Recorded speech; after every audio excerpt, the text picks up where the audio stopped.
Netflix, you don't need cable. Hop on YouTube, welcome to the hood table, where we chop up local and global events vocally. You don't really wanna miss out on these conversations. Just joke a little, laugh a little, get that wine in your system, fill your glass a little, expose current events, talk trash a little. You never know, these opinions might clash a little. They addicted to the content, got them binge watching. You don't like it, then you want invited. Bet your friends watching in the house and in your job parking lot before you clock in. They don't wanna miss a second of this HT content. Everybody think they got something to say, so it's an open invitation, bring it to the table. But if you come whack, just know we ain't buying in. We gon' probably turn your back and tell you sorry, try again, Yeah, welcome to the hood table. You don't need Netflix, you don't need cable. Yeah, welcome to the hood table. You don't need Netflix, you don't need cable.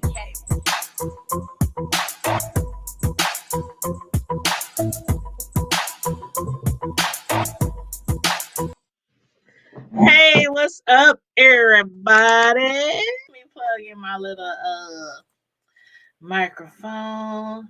Turn my sound down over here on this side. Hey, Carla, what's up? How you doing? What's going on, y'all? Miss Hall says she's at work.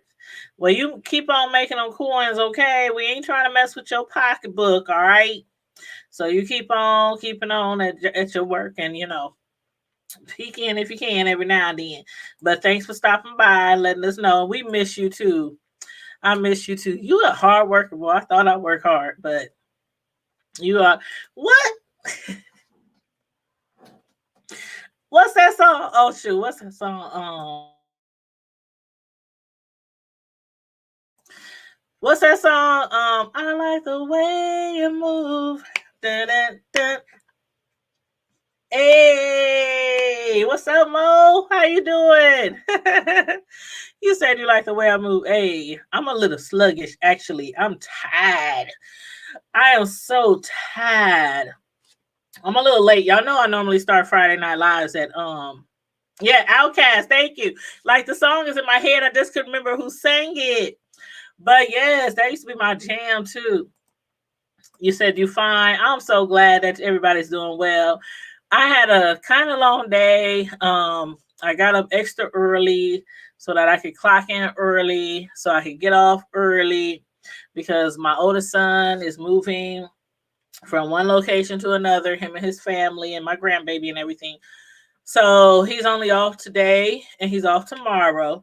So he wanted to get an early start today, try to get as much stuff that they could get moved today. So he asked me, could I babysit? Of course, I'm like, yeah, I should always have my baby. But anyway, so I literally had my baby all day. My little grandbaby, I had him all day long. And then after that, I went to my son's new crib to drop off the baby. And then I took a tour of their new place.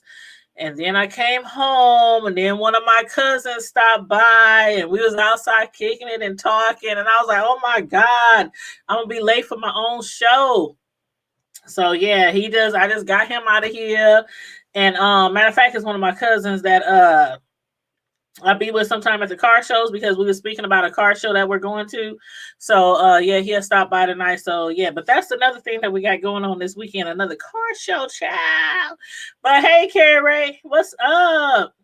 I am doing so well. Maurice, thank you for asking. I am doing so well. Just trying to keep it together, child, because it's a lot going on. And I'm trying to stay healthy.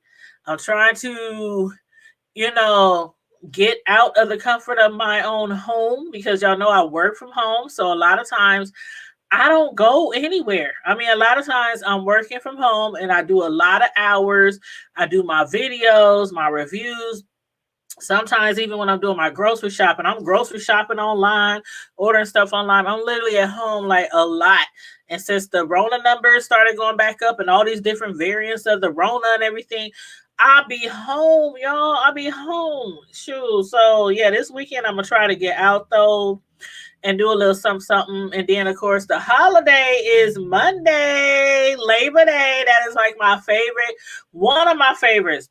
Besides Christmas, Thanksgiving, you know, besides the family lovey holidays, you know, Thanksgiving, you're supposed to be thankful, you know, Christmas, you're supposed to be giving, you know, so besides those holidays, Labor Day is like my favorite holiday, and I don't know why.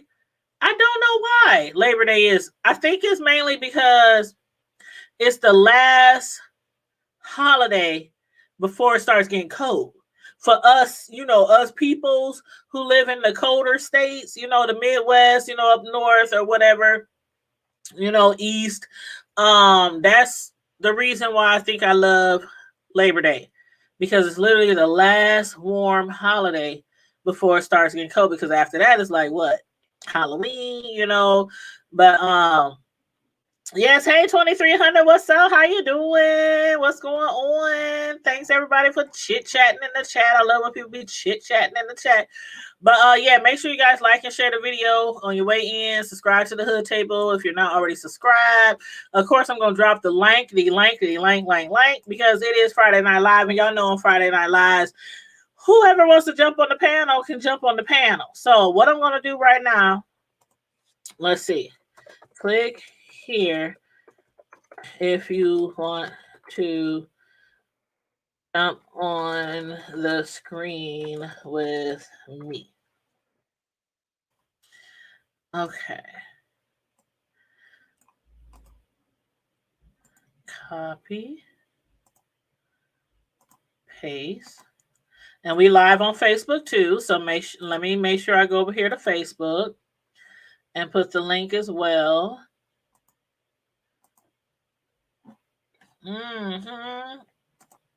Okay, I put the link on Facebook. Oh, matter of fact, let me turn my notifications down. Why I got a notification right now. Okay, ringtones down, notifications down. Okay. All right, so there's the link. If anybody wants to jump on the screen, of course, I'm going to have to put my little overlay up if you want to jump up here, because I want to make sure you're not no troll or no porn bomber or nothing like that, because I done seen too many people porn bomb. And I'm like, dang, you know, I like a little bit of porn every now and then, you know. I like a little porn every now and then, but I don't like no porn going across my channel when, you know, YouTube be tripping on that type of stuff. You said, where's Carmel Diva Crate? You know what? Let me hit her up right now.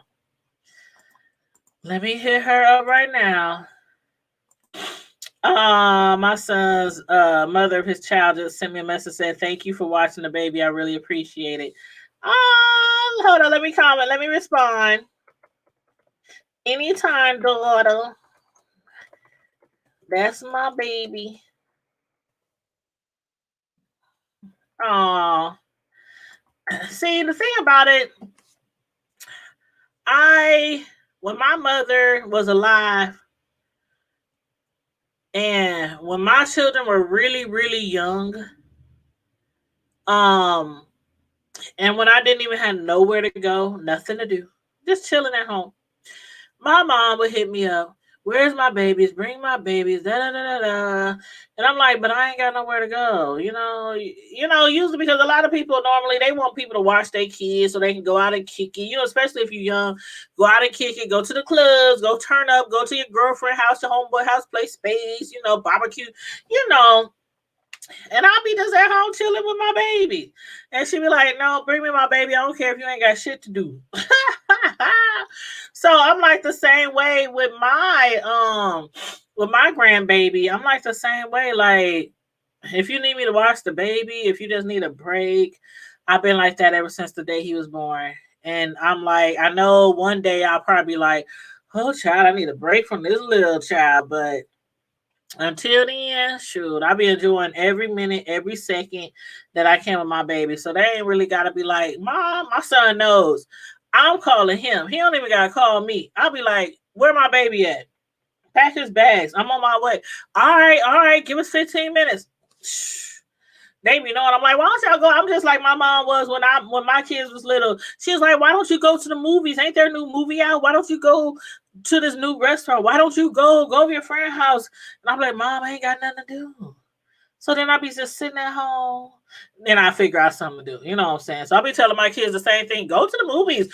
Candyman just came out. A few other movies just came out. Shoot, go do something.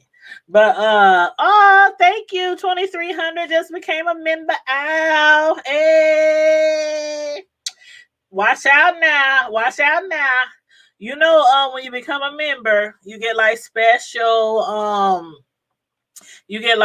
perks and everything. And also we have giveaways every month at the beginning of the month. You know what I'm saying?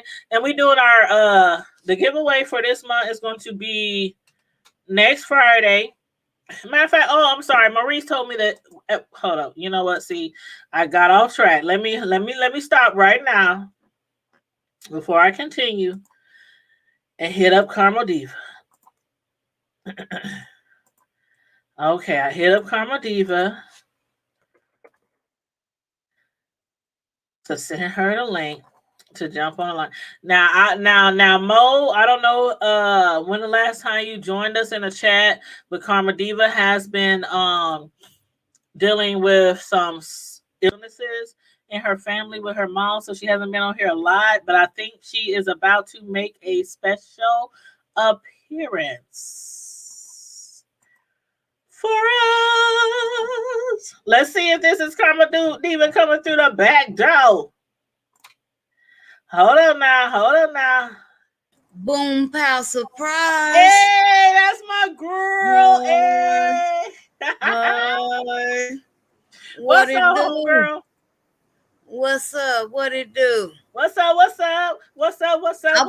Hey, look, I was coming through the back door while you was trying to hit me up. I was already logging in. Hey, and I was just telling Maurice, I'm like, I don't know if she's gonna come through or not, because she, I know you didn't already said it before about your moms. That's why, I would never say anything, without, you already mentioned it. And I don't think Mo knew, so that's why I was like, Okay. But you doing it and just in the house. Hey, everybody. Hey. Yes, Mom is doing excellent. I mean, she's awake.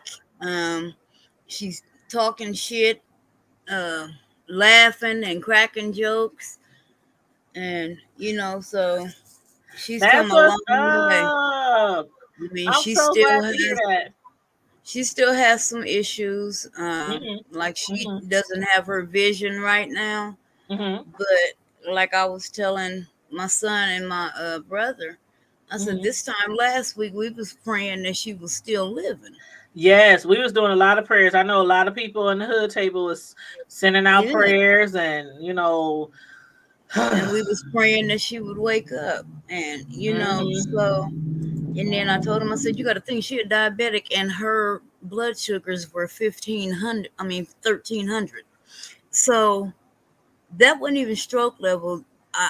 I know the looks on the nurses, and they were looking like, how was this woman alive? They didn't want to say it, but that's what it was. Yeah. And like I've been telling people, but God. I know what doctors say, but God. Yep, Carrie Ray, that's really, really high. Everybody is saying some positive things in the chat. 2300 says, so happy for you. Melissa said, Melissa, jump on the link, child. Jump on the link. She said, continue prayers. Yes, Mama Diva is doing good. She's doing a lot better. And I really want to thank you all for your prayers, your kind words, your thoughts. Even if we just passed through your mind and you thought about us, I really want to thank you. I appreciate it so much because they mean so much to me, seriously. And they have, I know there's some prayer warriors out there because definitely. So when I went to bed last night, I prayed for everybody. I was like, when I went to bed last night, I said, God, I know I need some things, But right now, there's some other things that's more important than my needs. And I just pray for everybody. Like, you know how you be on Facebook, like my auntie just passed. My auntie Vadi. Oh, I'm sorry. She just passed. Thank you, babe. Thank you, babe. She just passed, and it's taking like everybody's taking it like really, really hard because she was just like everything. You should have And called so I'm just like, I've been just working and working and working, but I know that everything happens for a reason. And there's a lot of people out here who are sick. I know a lot of people who are sick and just going through things. So sometimes when I pray, I just be like, forget about me, Lord. I'll pray about me tomorrow. You know what I'm saying?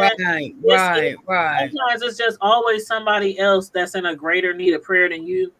Mm-hmm. So yeah, last night I was just praying for everybody name. I pray for you and your mom. I just pray for everybody that I could think of. All the people who have been posting stuff on Facebook lately.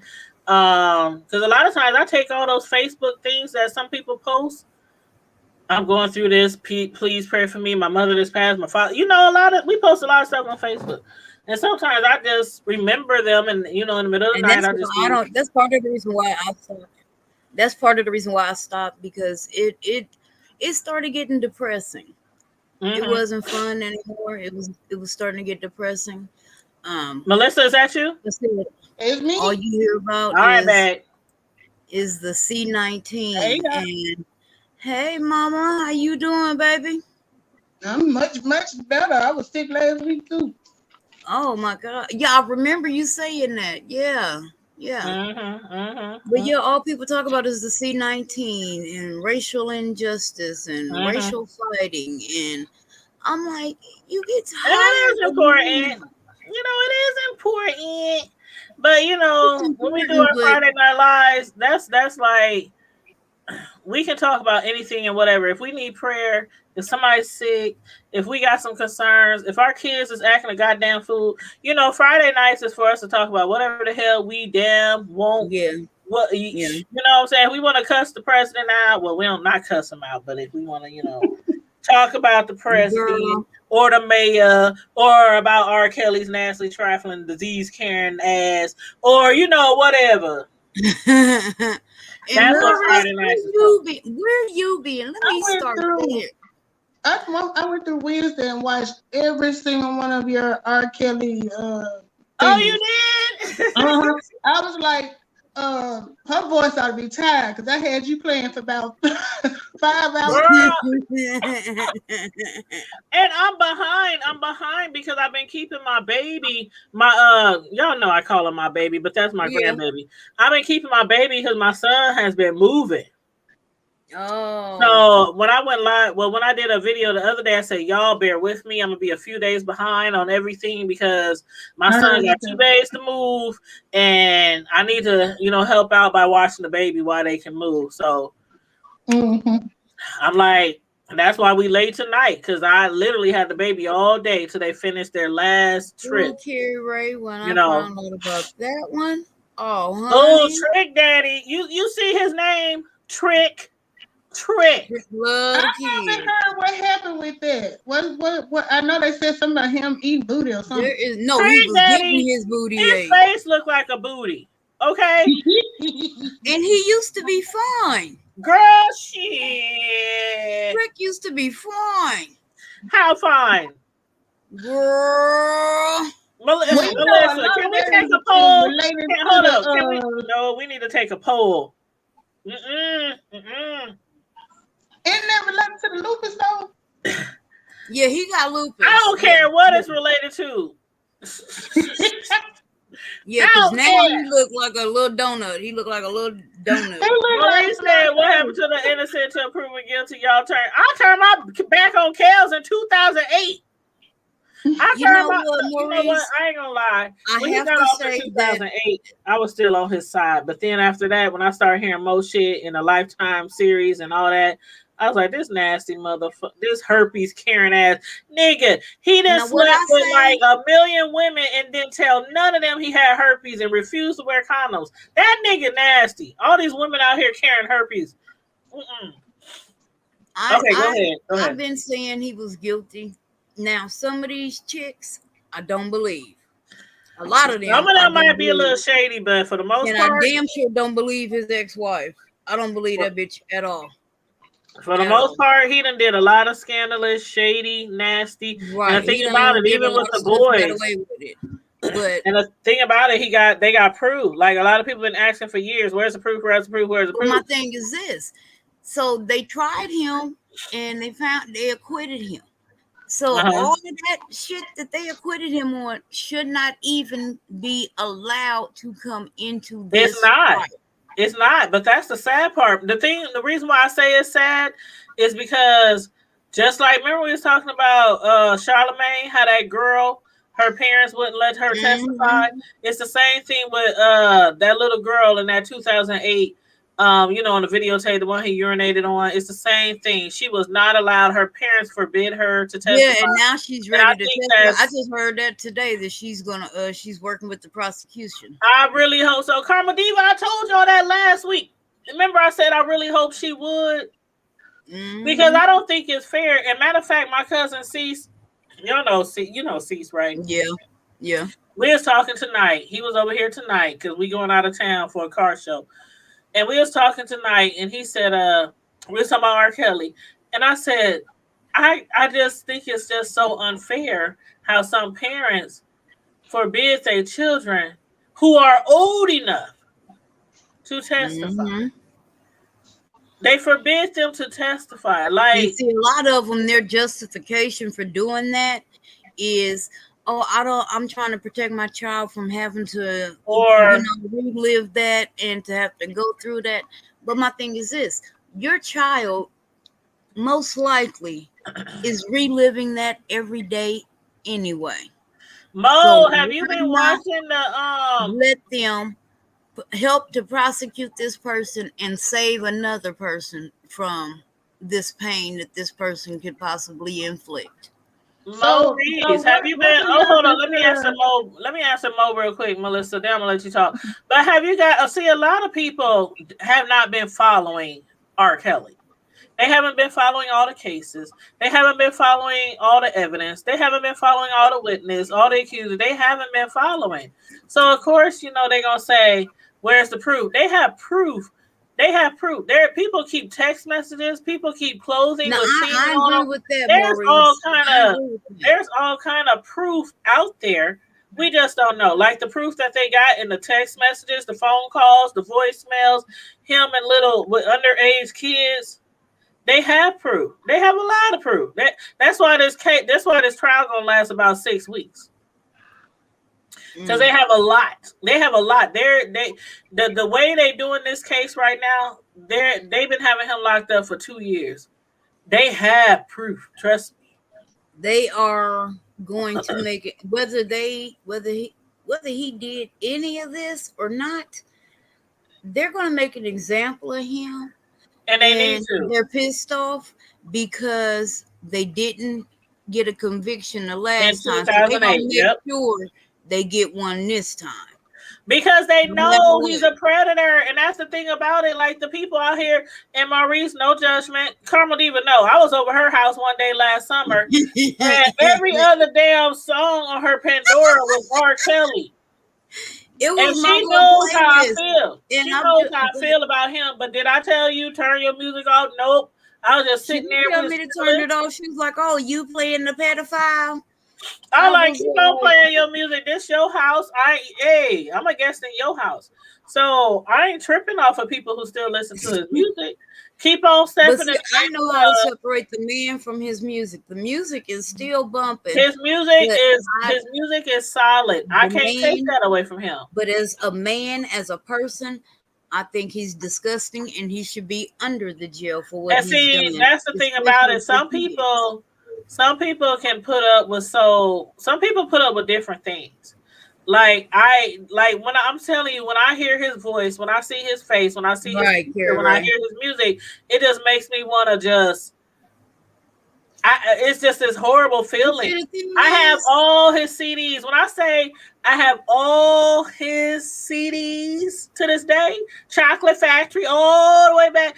Public announcement was the shit. All the way back to public announcement. Okay. Love Letter was a Born into the 90s. Love Letter. I got all that shit. Honey, I mean, I got But all that see, shit. my I thing just is don't this: listen to it. if y'all really think about it, and people said it as a joke, but it's really not. If you think about it, It's not. from day one, he told us in his lyrics what he was doing, Age ain't nothing but what a he number. liked, what he Oh, wanted. oh. He did that. And that was the name of her damn album. He married And a then he's look, 15-year-old. and He then made if you it look at illegal. the picture, He paid he's sitting somebody there creeping. $500. He in the background creeping. He paid somebody $500 at the courthouse. I mean, at the food stamp office, the welfare office, to make a fake ID for Aaliyah so that he can marry her, so that she can have an abortion.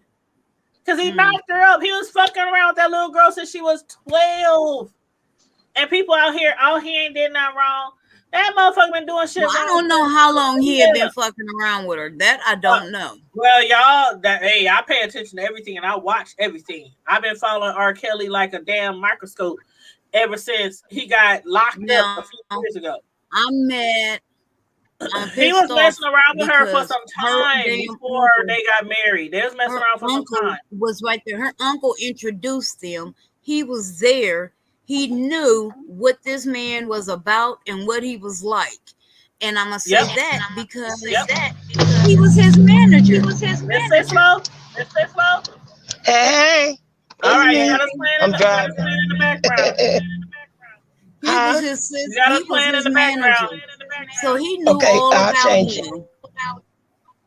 He knew all about him and all his little nasty proclivities and all of that shit.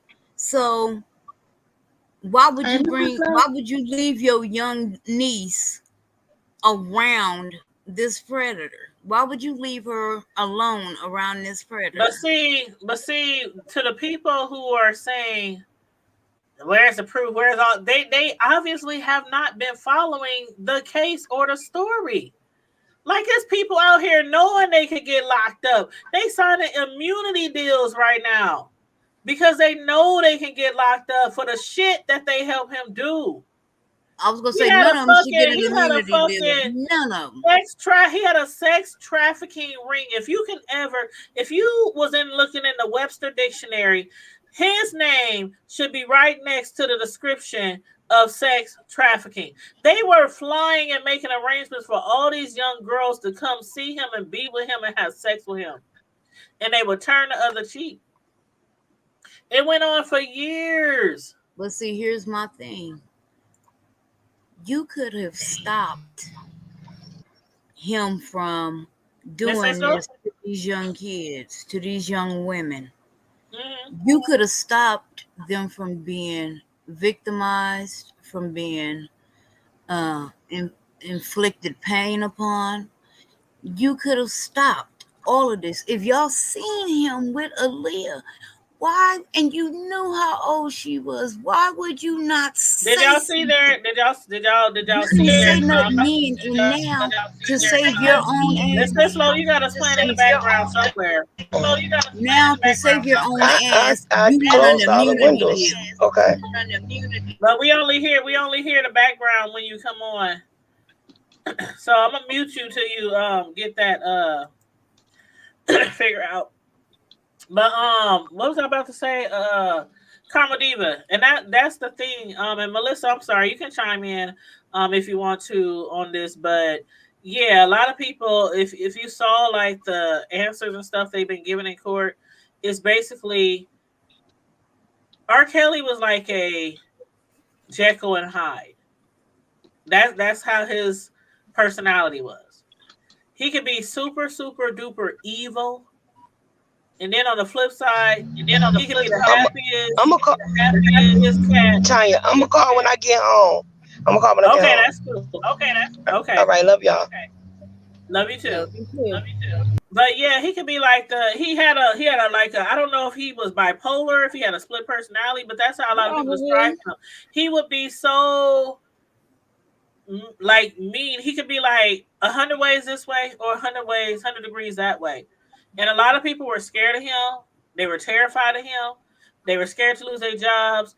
you know, he threatened them. He had people doing like weird, outlandish, ridiculous shit on film to blackmail them. He had them writing fake letters.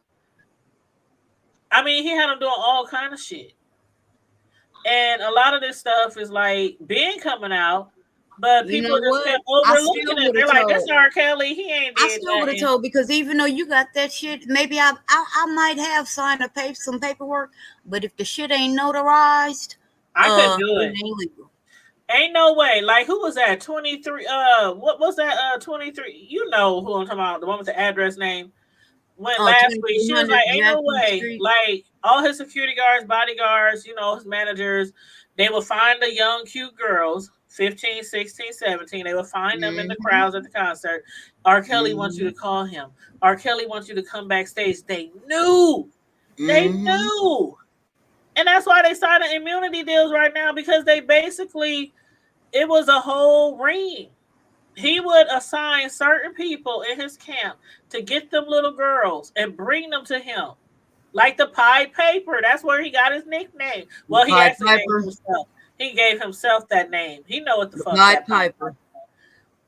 But yeah, and all the managers, the bodyguards, the assistants, all them, they helped. They all need to go to jail because they was all implicit in all of it. Thank you. They was all implicit, and none of them need a damn immunity deal. They all need to go and be put under the jail.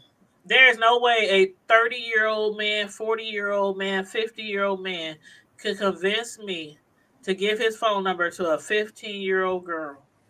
Go tell that girl to call me, because everybody who's in his circle knows what he gives. They know what he gives, and they know what he does. They know about him locking up girls, not letting them go out the house. They couldn't look at each other. When they got on elevators, they had to turn around and face the wall.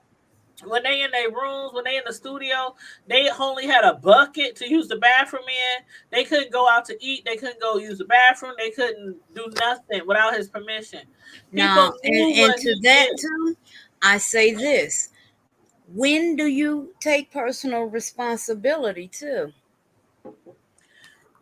Well, a lot of them was real young, and I'm just gonna keep it like 100.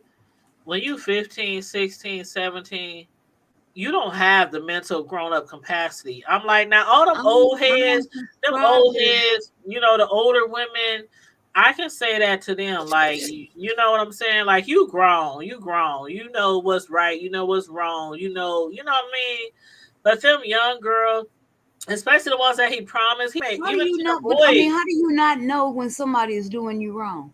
But even with the boys that he was having sex with, all of them, the same thing. He promised to help me out with my music. He promised to do this. He listened to my But you didn't know that somebody was doing you wrong? A star. He made all these false promises to all these young people, telling them he was going to make them into stars, and if they Hold on just a second, I'll be right back. Just a second, I gotta go do something real quick. I'll be right back. Basically, he told them, what are you willing to do in order for me to help your career? That's how it went. Well, most of them. Hey, Melissa, you still there? Yeah, I'm still here. I know we rambling about this Kels. We ain't got to spend the whole show on him. I'm just like, I think Karma Diva brought it up, but I ain't got no problem talking about his ass. Trust and believe, I don't.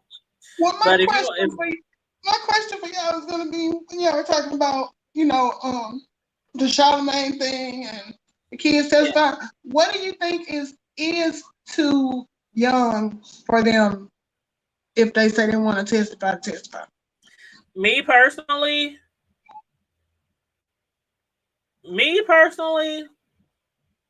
because that girl was how old? Like 6? She was 14. She was 14 when it happened, but by the time they went to court, she was like 15 or 16. Me personally, I guess it depends on the child. I guess it all depends on the child. If the child, how their mental is, if they like, some kids are like super, super traumatized. Like, okay, let me put it this way. some people mess with little kids for so long, the little kid don't even realize it's wrong. Yeah. You know what I mean? And then some people mess with kids, and the kids are immediately like, oh, this is messed up. We shouldn't be doing this. Oh, I'm traumatized. Oh, they raped me. Oh, you know, they just, you know what I mean? And sometimes they bottle it all up. They have nightmares. They have flashbacks. You know, so it really depends on the kid's mental. Exactly. But I don't think I'm kind of torn on that because, like, I know my baby is like super sensitive, so that would be a hard decision for me to make. Right. Like, I don't know. Right. I'm kind of torn on that one. But right now, she's only 11. If she was 14 or 15, it might be a little different. That's why I was saying, how old is old enough to? And see, I don't think it. To me, like I said, it's all about the mental for me. It's all about the mental because some kids are really mature enough and they're really stable enough, and they go out there like the girl with Charlamagne. She wanted to testify. Like sometimes I think the parents. I'm just gonna have to keep it. Let me just say it like this: the parents I think are holding these kids back. looking out. I think some parents is more of looking out for them than they are looking out for their child. The embarrassment of it. Thank you. Like there's some things that happened to me. They don't want nobody talking about them, and yeah. And there were some things that happened to me when I was younger, and that was the case. And that's why I refuse. I asked my children. I probably traumatized them from asking them, has anybody ever done that to you? Because I asked them so daggone often. I mean, they were away from the house a lot, playing sports on the road, you know, basketball, football, track, wrestling, you know what I'm saying? School, coaches, they were away from the house a lot doing sports and stuff. So I stayed on them. I would talk to them about the, what's the coach up in Philly, Pennsylvania? What's his name? Oh, I know who you're talking about. Skoski. You know, I would talk to them about the different coaches. Sandusky. Yeah. He's one of them, though. He's one of them. Sandusky is a city. No. His name is something like that. Sandusky. His name is something like that. Hold on. Give me a second, and I'll think of it. Yeah, but you know what I mean? Every time I would hear about a different coach doing stuff to kids, I would have them look. This is online. You know, I really kept on them about what's good touch, what's bad touch, even when they was teens.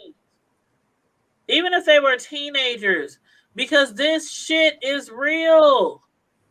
We send our kids to school to learn how to play basketball, and there's a nasty ass coach up there. You know, there's a nasty ass coach at the school.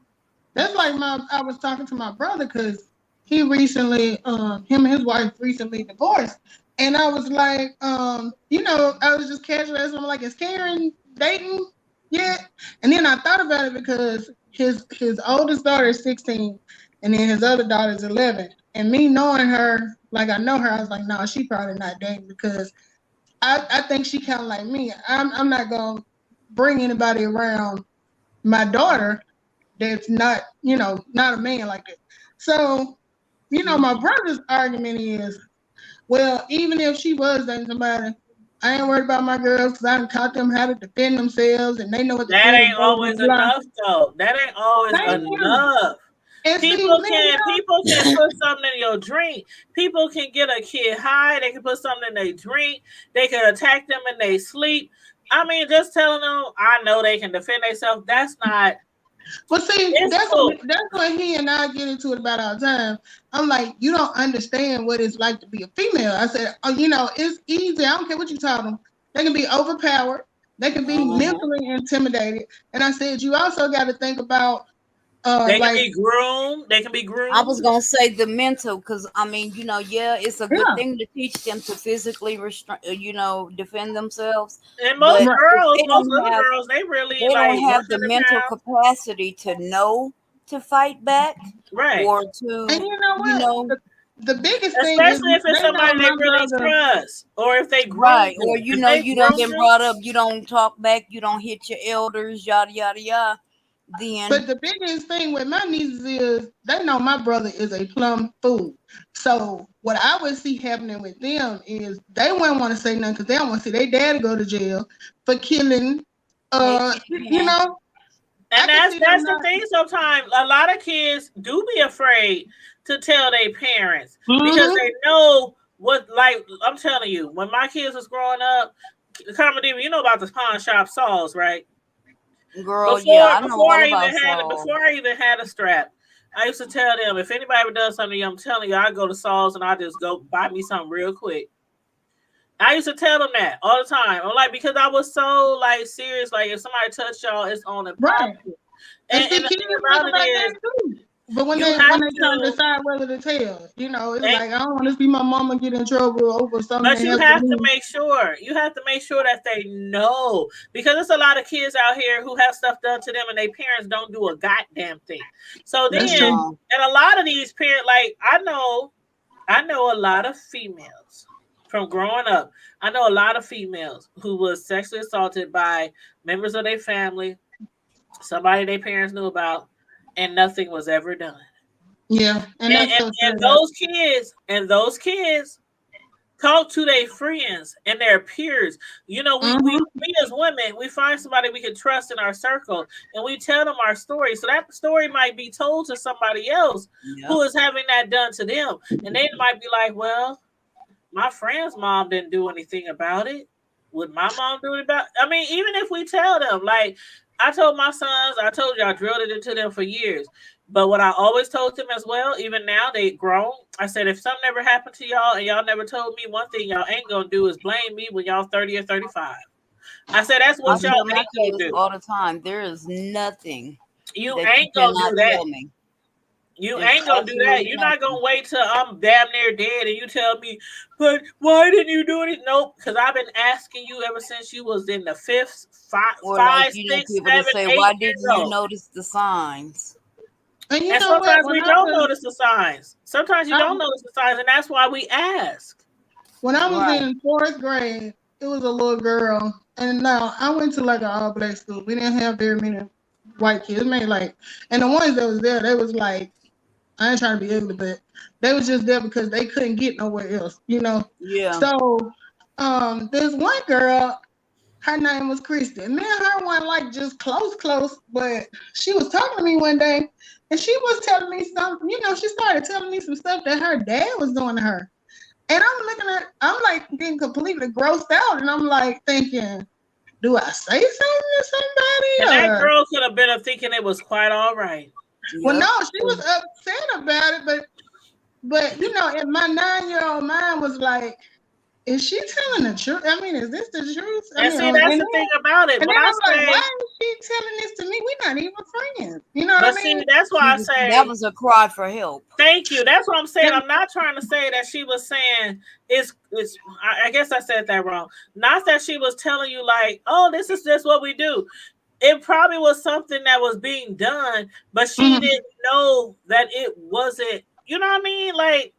That's somebody she trusts. That's her father. And normally when people are after young children, they groom them. They start with a little touch. They start with a little kiss. They touch their hair. They tell them to undress their clothes. They give them baths. I mean, it's like they tell them they beautiful. It builds nobody else says anything to them. And one of the main things that fathers tell their daughters is, this is what fathers do to their little girls that they really love. I'm teaching you how to please your husband in the future. That's what fathers generally tell their little girls that they take advantage of. I felt bad for her, and I didn't know, like, and I can't remember because, like I said, I was 9, but I just remember that feeling I got, like that gross feeling when you hear something like that, because you know something, right? And I don't know if I told her to say something to the teacher, or because it was something to the effect like she was telling me she hates her dad, and then she started telling me about some stuff that he was. And I may have said something to my parents when I got home. I don't know. She probably was groomed. I'm telling you. Usually a child who is groomed, and I'm not no professional or nothing, but this is just from what I know. I done been there, and I know a lot of people who've been there, and just from watching different shows, documentaries, you know, articles, you know, most kids who are groomed, they so damn groomed that they won't tell their parents. They won't tell a teacher. They won't tell a principal, but they might tell a friend. Right. Mm-hmm. Because I think their mom had left their dad and it was just her and her brother. Both of them were in the grade with me. Like the brother had flunked and he was a year older than us, and then the sister was actually supposed to be in the grade with me. And I don't, like I said, And I why didn't the know boy him. done flunked, shoot, who knows if he wasn't doing something at home? Right. And they were both like really, really, now that I think about it now, they were both like really overweight. You don't know what type of emotional stuff they were going through where they were like, eating stuff in their, how they say people stuff their feelings or whatever. Yeah. And But it's so sad. I have never forgotten that. And I'm 47 now. That happened when I was 9. That is so sad. And it's so sad. And I'm glad you mentioned that story because of the fact that we always tell our kids, like I would tell my sons, like I'm sure you told your kids, both of y'all, if somebody's being mean to somebody's talking about, you don't just join in. You don't bully. Right. You don't do this. You don't do that. But we need to also teach our kids to know when to come and tell us something that they feel is not right with one of their friends. Mm-hmm. Instead of just sitting there listening and not saying that's what you did. I'm not saying that. But instead of like sitting there listening, oh, what? Your dad did what? Your mama did what? Yeah. Because the things that go on in some of these kids is not their father. It might be the uncle, the cousin, the grandpa. They might be being sold. Their parent could be a crackhead or just like, and not always drugs. Parents on drugs ain't the only ones that sell their kids. Parents who just need money, who behind on their bills, who about to have their house foreclosed. I mean, it's a lot of different reasons why parents. It was just my house just have to be repoed. I don't give a fuck. Girl, I would be home. Girl, when I say I would be homeless on Ames Street next to Walmart with a sign. Okay. Like the bums I be seeing all the time. Will works for food. I would live. I didn't live in the projects. I done lived on Section 8. I done stayed in low income housing. I done had food stamps before welfare. I done had all that shit. All that shit. There is nothing that I wouldn't do. There's nothing. God forbid I lose my house, lose my job, lose whatever today. We gonna find some little shit. I'm gonna be on what's the website? Health and HHS, Health and Human Services of Omaha, Nebraska. Shit. I'll be on there quick as hell. I need a project. I need some Section 8. I need some food stamps. I need some something. But that's why I was saying, with my daughter and stuff, I'm not even planning on. I said when she get grown and she move out, maybe I'll start like seriously thinking about dating again. But I don't even bring nobody to my house. Like I had a guy that like got upset with me about that because he was like, your daughter met me before, and I'm like, okay, and no, no. Well, I got boys. I don't have no girls. I got boys, and I've been the same way. I always told either one of my kids, I did not. I mean, I dated, but the men that I dated, I specifically told them, you are not allowed into my home where my children lay their heads. Right. This is where my babies. This is their comfort zone. This is where they lay their heads, and they should never have to feel uncomfortable. Period. Right. So, and my thing is, don't even create the environment. Don't even. So when my daughter was smaller and I knew she couldn't talk up for herself, hell no, you ain't coming in my house. Right. No, you can't come piss here. That means you gotta go to the gas station or the grocery store, bro. Well, that's serious. And then once my daughter was able to talk, I might let the gentleman come and sit in the living room, but that you don't go no further than that. Ain't no house tours, ain't none of that. No. And well, I must just say, for me, it was like if I really wanted to kick it with somebody, I would wait till my kid. Like, girl, come on, you heard me say it before. I'm the queen of booty calls. Okay, Right. And not that they calling on me for a booty call. I remember a couple I'm calling them. My kids sleep. They sleep. What you doing? We got about 2 hours before, I'm like, it'd be like 2 in the morning. I'll be telling them ahead of time. I'm gonna call you at like 2. Because my thing was I was gonna call you and ask you what. I can't think of his name. Who? Tall, dark skinned dude that used to come by like after our parties with Ian. Shit. Like when you would come after the parties. He would come like when everybody was leaving and cleaning up. He used to come to the house. Remember, you lived around the block from my in-laws. He used to come to that house. What is that, on Court? That's Corby? No, it wasn't Corby. But you was down off of like 25th Street when you lived on 25th Street. By where all those police cars would be. Tall, dark-skinned fella. You talking about Willie? Nigga, I know who Willie is. Oh shit! Now you know, yeah. Shit! I ain't even gonna say his name. I ain't even gonna say his name. But that's the one. When I'm referring to somebody, I say like 1, 2 something in the morning. Yeah. I know. You already know. You already know, I know. I can't think of his name. Why this nigga coming after the party? He would come after the party. You know why he was coming. It's the after party. After the party is the after party. But yeah, we was kicking it for a long time. And my kids, I'm just like that with certain people.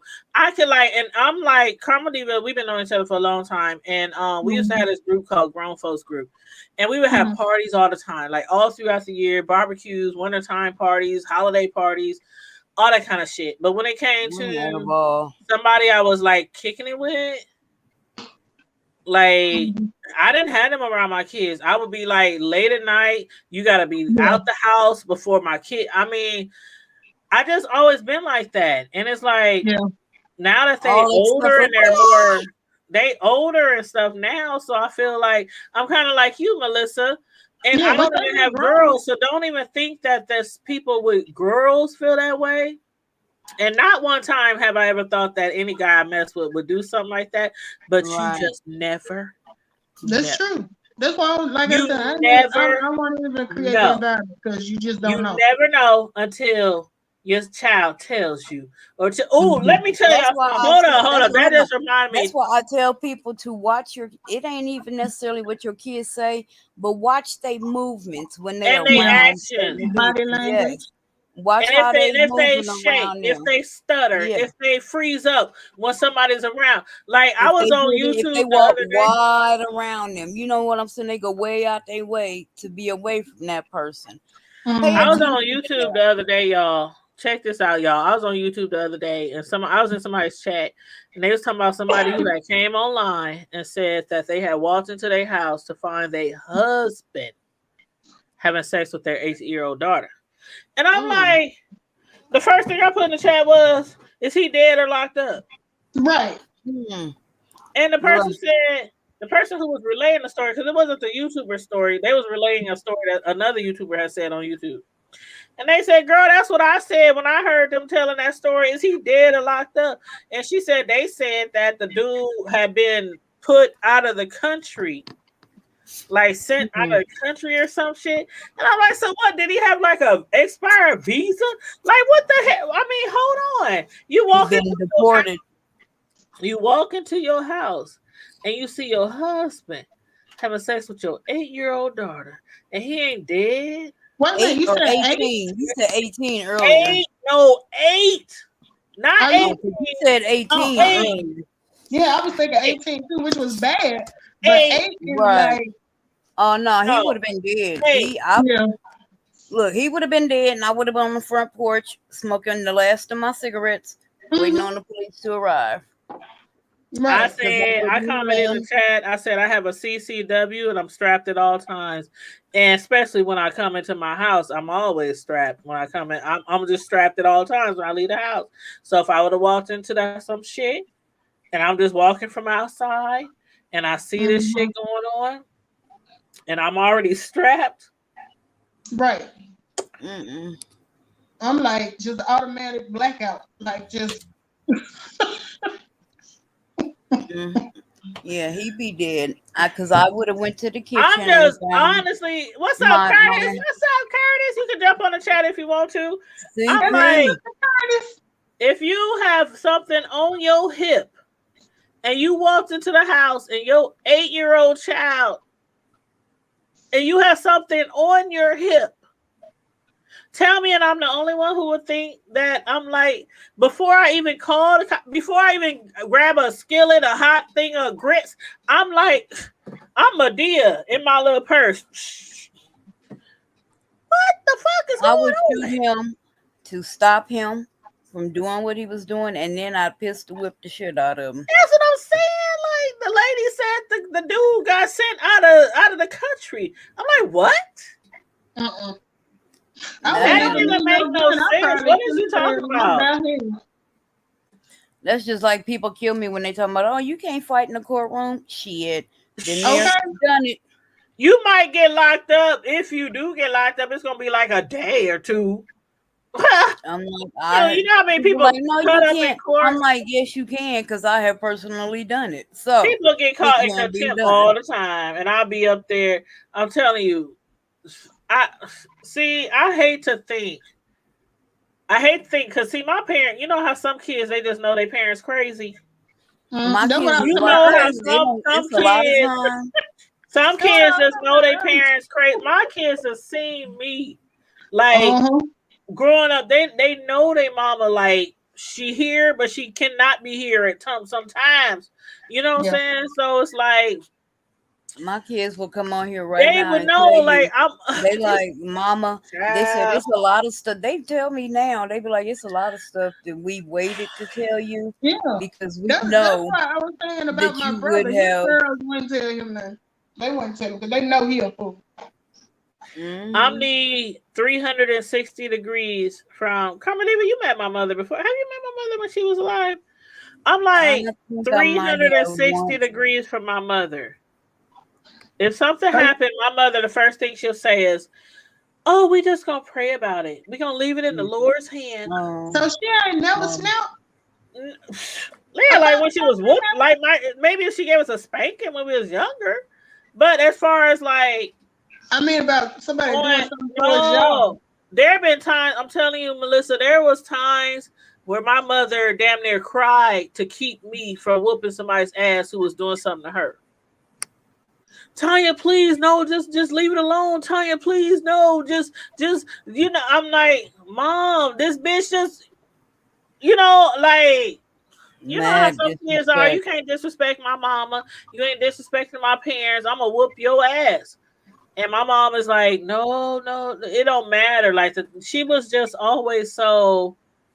But that is one thing a lot of people liked about it. It was like she was just so sweet and so nice. And so she was never like the aggressive person. She was never a fighter. She died when I was in my 40s. I never heard her cuss ever in my entire life.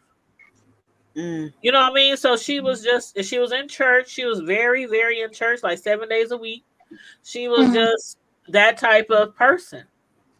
So and if somebody was to smack her, I'm telling you, she was the turn the other cheek type of one. I'm telling you, she was the turn the other cheek type of person. Why me, Candace, she's in the chat. Candace, my mother was like her mother. We grew up together. Both our parents was like in church, pastors, preachers, and stuff like that. Candace will tell you, me and her was like snap, crackle, pop, and our parents was like, give it up to Jesus.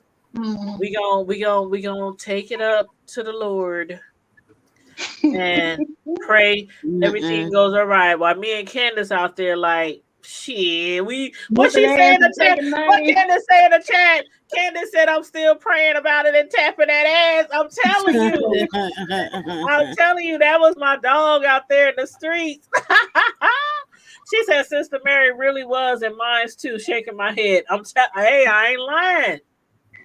Our mothers was so just nice and passionate and non-aggressive, and it was great. It was like, how you whip my ass because I didn't do this in school or something. But when we out in the streets, you just trying to sprinkle some holy oil on them. Like, it was weird. It was weird. My mom is really passive, but if something happened with some of her kids, you gonna get it. No, Candace. I swear to God, if I'm lying, I'm dying. My mother, let me tell y'all this. I don't know if I told y'all this story before, but my mother, when I say she was confrontational, I used to go to this church, Light of the World. Candace, her family frequented our church. We frequented her church because her parents was pastors. So Candace will testify to this. One time I had a fight. Well, I had a few fights in church, but when I would have fights in church, because I fought a lot when I was growing up, and when I would fight, my mother was not only an usher, but she also, you know how they like after church they wash out the dishes that the pastors might have drunk from, you know, things like that. They do stuff like that, and when I would be like outside fighting, and my mother was inside the church, they would come and get her and say, Sister Mary, your daughter's out there fighting again under the tent of the revival tent, in the parking lot, you know, whatever. Like real shit. This is real shit. And my mother, the same thing she would do in the hood, as if we were at home, and my brothers came in the house and said, Mama Tanya down the street fighting at the basketball court. She would do the same thing whether she was at home or whether she was at church. She would say, okay, thanks for telling me. She would finish whatever the fuck she was doing. And that's it. If I was fighting at church, my mother would literally finish whatever she was doing. She would come outside with her purse and her Bible and her little towels and stuff and be like, y'all ready to go? So what was that ride home like?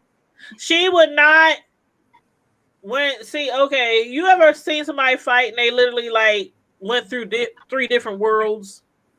And like you don't want to touch them because you might get killed. Like those type of people that fight and it's like I ain't jumping in it. That bitch crazy. I ain't trying to get hit. That's how it would be when I would fight. So my mother, she would not interfere. She wouldn't jump in. She wouldn't break it up. She wouldn't say shit. And I'm telling you, it would be crazy because I'd be at church just banging. And then she would be like, she come out to church, y'all ready to go? Then when we get home, okay, what was you fighting about? And if we was at home in the hood and I was fighting, then she would be like telling my brothers, okay, make sure she don't get jumped. And she would still be in the house because she was a housewife. She would still be in the house, washing dishes, cooking dinner, whatever. She never, ever, ever, ever interfered with me fighting. So that was just the norm. It was the norm. I'm telling you, when I say non-confrontation, she was very, up until the day she died, I would be out there like popping off in the store, in the grocery store, wherever we at. Mama, she just did this to you. Why? Tanya, it's okay. Like it was just always like that. Yeah. But on the flip side, when it came to school, if I was to show my ass in school or get in a fight or get suspended, oh my God. She was trying to break my whole spirit, my back, my spirit. If it was in school, it was intolerable. You go to school to learn. Outside of school, she wouldn't mess with me. But yeah, she was all about school, education, and all that outside of school. And even with my brothers, they was worse than me. My brothers was like 10 times worse than me. And if she would hear about them doing something in the street, it was times where she would come call me. I'm moved out the house. Tanya, could you please come with me to help me get your brothers? Huh? Mama, what? No, it was like, no. I come down there. Mama said, get y'all. I'm going off on them. Mm-hmm. She was just like, she was just, I don't know. She was just a really sweet person and very religious. And she didn't believe in the eye for the eye at all. But it was weird. It used to make me mad sometimes because sometimes I'd be like, Mama, this person did this to me, that person did this to me, that old lady did this grown up disrespected me. And sometimes when you just want your parent to have your back, right? You know what I mean? Like me and my kids, I done told y'all before, I done jumped in fights with my kids. That's nothing ever that my mother would do. I would just be out there on my own if something went down. Well, I'm like you about mine. Let something else, because it's funny. My daughter just started middle school. She's 11, so it was a change. She was at home virtual all last year, so this is her first time getting back out, among the kids. So she went to Candace said I stayed banging in the house of the Lord, but at least I went to church though. You was at the right place. But look, so my daughter's coming home and asking her how school went, and she's like, she's telling me about all the stuff. So I said, well, give it time. It's the first week. It'll get better. Then the next week she come home and she tell me about how, she getting tossed around a little bit because she real thin, And she's like, it's like rush hour trying to get to class, and this and the other. And I said, okay. So she gets in the car like the second week. And about 5 minutes after she got in the car, tears started rolling. And she started telling me, about, I don't think I can do this, and it's just too much, and blah, blah, blah, blah. And, out loud, I'm telling her, it's going to be okay. It's going to be fine. You just got to get used to it. In my head, I'm thinking, I'm going to have to take me a day off next week to go up there to this school. Because if she get in this car telling me this shit again, she gonna have her own personal bodyguard. I'm gonna be like, no, I'm gonna tell you. I'm gonna tell you. I'm gonna tell you. I had issues like that when I was little. I'm a thick girl now, but when I was little, I was a very skinny, bony, frail little girl. And the main reason why I got into fights, because I put that on my mom, on God, on everything. I never started shit with people. Never. And that's why I don't tolerate that if my kids, if I find out in school that they started something, you get in trouble. But if you defended yourself, then it's a different thing. But I never started shit. A lot of times I got in trouble because we was really poor. I didn't have a lot of stuff. I dressed differently. I just wasn't like and a lot of people used to talk about me, tease me and stuff like that, and pick on me because of my size too. So one day I had to get in a fight. I had to fight. Let me just put it that way. I had to fight. Because I was being bullied. And that was like my first real fight. My first real fight, I was about 11 or 12 years old. And I fought a girl who was like 4 or 5 years older than me. She was much bigger than me. She was in high school. And I'm like in the 5th or 6th grade. 6th grade at the most. And it was weird. We was up there, and I done told the story before. I used to hang with Crips. And this person who I was fighting, she was like a blood, or she's much older, teenagers, she blood. And I used to hang with Crips and stuff. And so one day, this was a church fight, by the way. This was my first church fight, and mind you, I was like 12.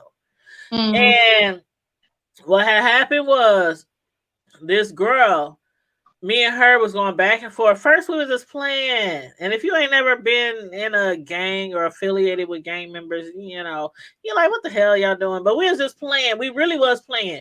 She was calling, what they call Crips. The Bloods call the Crips, and what the Crips call the Bloods. Those names. And we was just going back and forth playing. But then somebody came running up behind her and accidentally ran into her.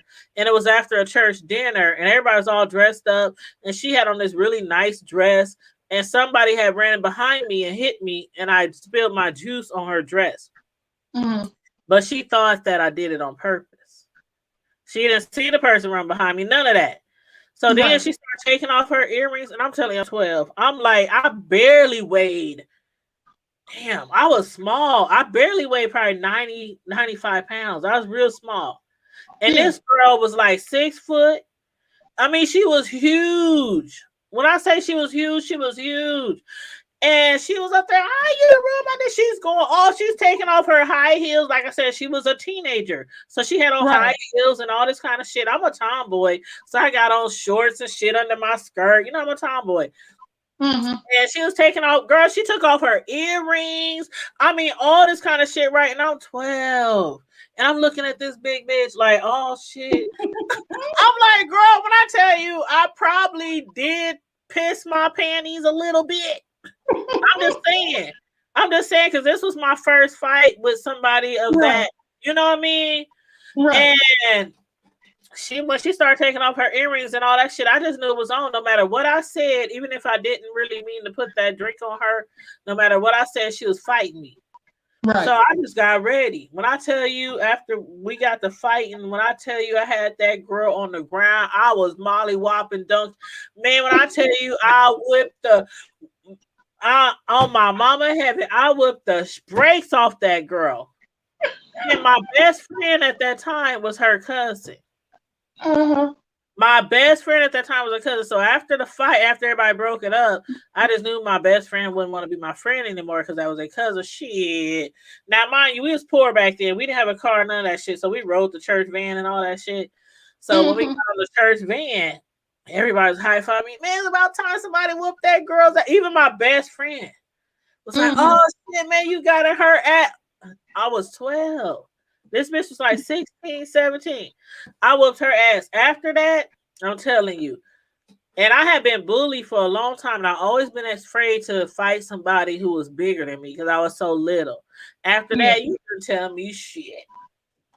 I was fighting everybody. I didn't care what size they was. So when your little girl is up in school and she might have like somebody bullying her or whatever, I'm going to tell her, all you got to do is get one person.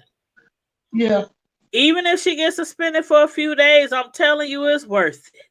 Because I'm telling you, when you get bullied and you get picked on, all it takes is one fight. Yeah. And they gonna leave you alone. Ain't nobody gonna mess with you. No more. And see, I never had that problem. So, because I've always been hey, Tazy, what's up? I look like somebody you don't want to mess with. So, I ain't never had no issues. See, I was not like that. I wasn't like that till I got much, much older. I never had, like, now I got a poker face out this world. I walk up in the store. I'm telling you, a bitch could be looking at me crazy. And I just look at her back and she be like, all of a sudden just smile or look away. But when I was younger, I would be the one looking away, like, why this bitch staring at me? Like, I ain't did shit to her, like intimidated and shit because I was so small. And just because of my upbringing and where I come from, my level of poverty, I was just intimidated by a lot of different things, Okay. But once I started fighting, I never had that problem. I think people just assume, because I wasn't really no mean person. I wasn't no big fighter or nothing like that, but I looked like I could whoop somebody's ass. No, see, that wasn't me. That was not me at all.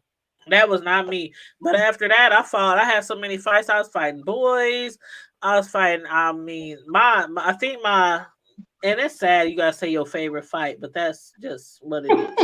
But no, one day we was living in the hood and we had this dog named Brownie, and it was a Labrador Retriever, and she had a whole bunch of babies, and every day her babies was coming up missing. And that was around the time where everybody kept their dogs outside. You didn't bring your dogs in the house unless it was extreme weather, in the hood. And somebody kept stealing our babies. And one day my little brothers, they came in the house, Tanya, they out there taking the babies. They taking the babies. I ran outside, and it's these boys, like 4 or 5 of them. And they running through the backyard, through an alley with our puppies. And so I ran out there, and I'm up there confronting them and telling them to give our puppies back. And one of the dudes, he looked like he played football varsity. That nigga was big.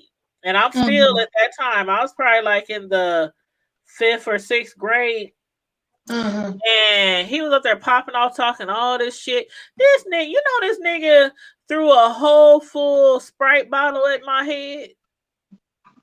Cause I was talking shit, he was talking shit. We was just going back and forth. His homeboy was standing to the side. He was like, "Bitch," and he took a whole Sprite bottle and threw it towards my head. I must have caught or ducked that. I can't remember if I caught it or ducked it, and then ran at that nigga. I whooped his ass. All his homeboys were sitting on the side. They were sitting on the side like, "Nigga, you get your ass whooped by a girl." I mean, I whooped his ass.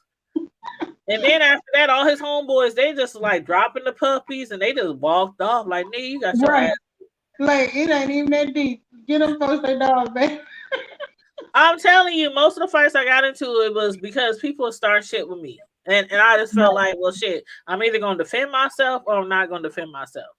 But when it comes to school and your kids is being bullied, I'm a firm believer of don't start no shit, but you definitely take care of your business and defend yourself. And the only way people gonna start bullying you, if I'm telling you, gotta go at their neck. You go at their neck, and if you get suspended for a couple of days, hey, it is what it is. But I guarantee you, ain't nobody gonna mess with you no more. Yeah, well, she know I don't play by her.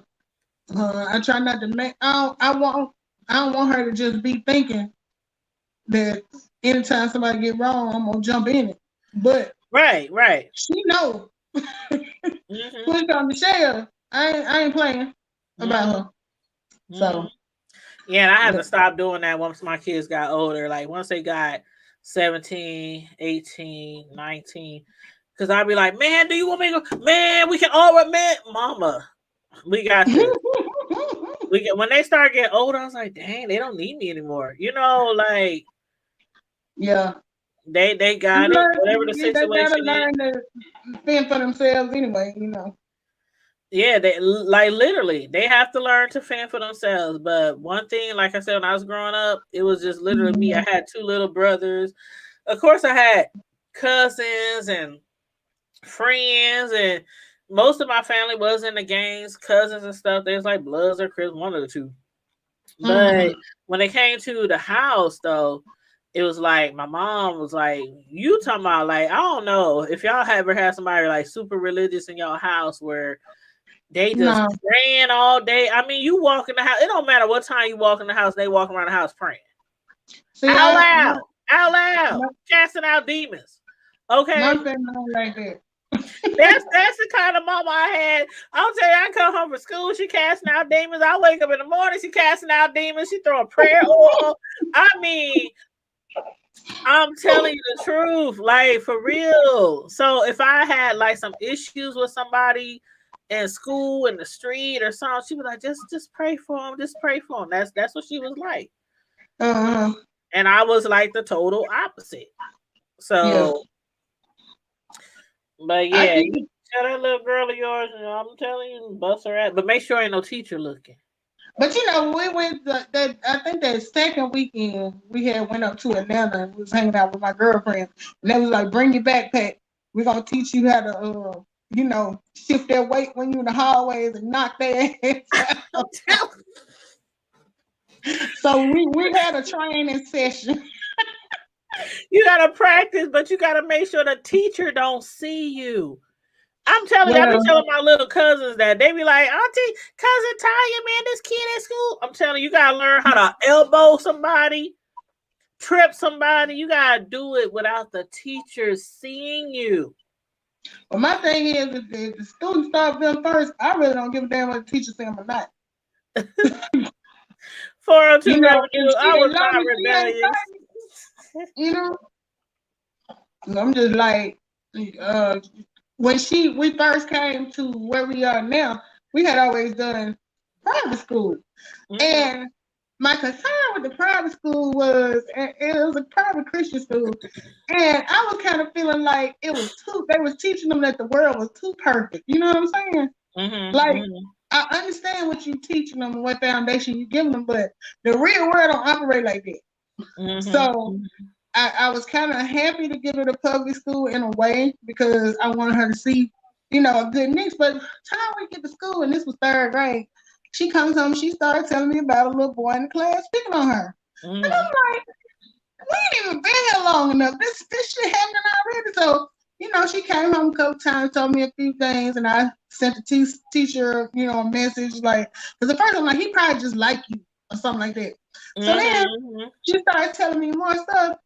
Next thing you know, I was up at that school. I'm like, look, my child ain't come up here to get picked on. So either you can do something about this, or I can do something about it.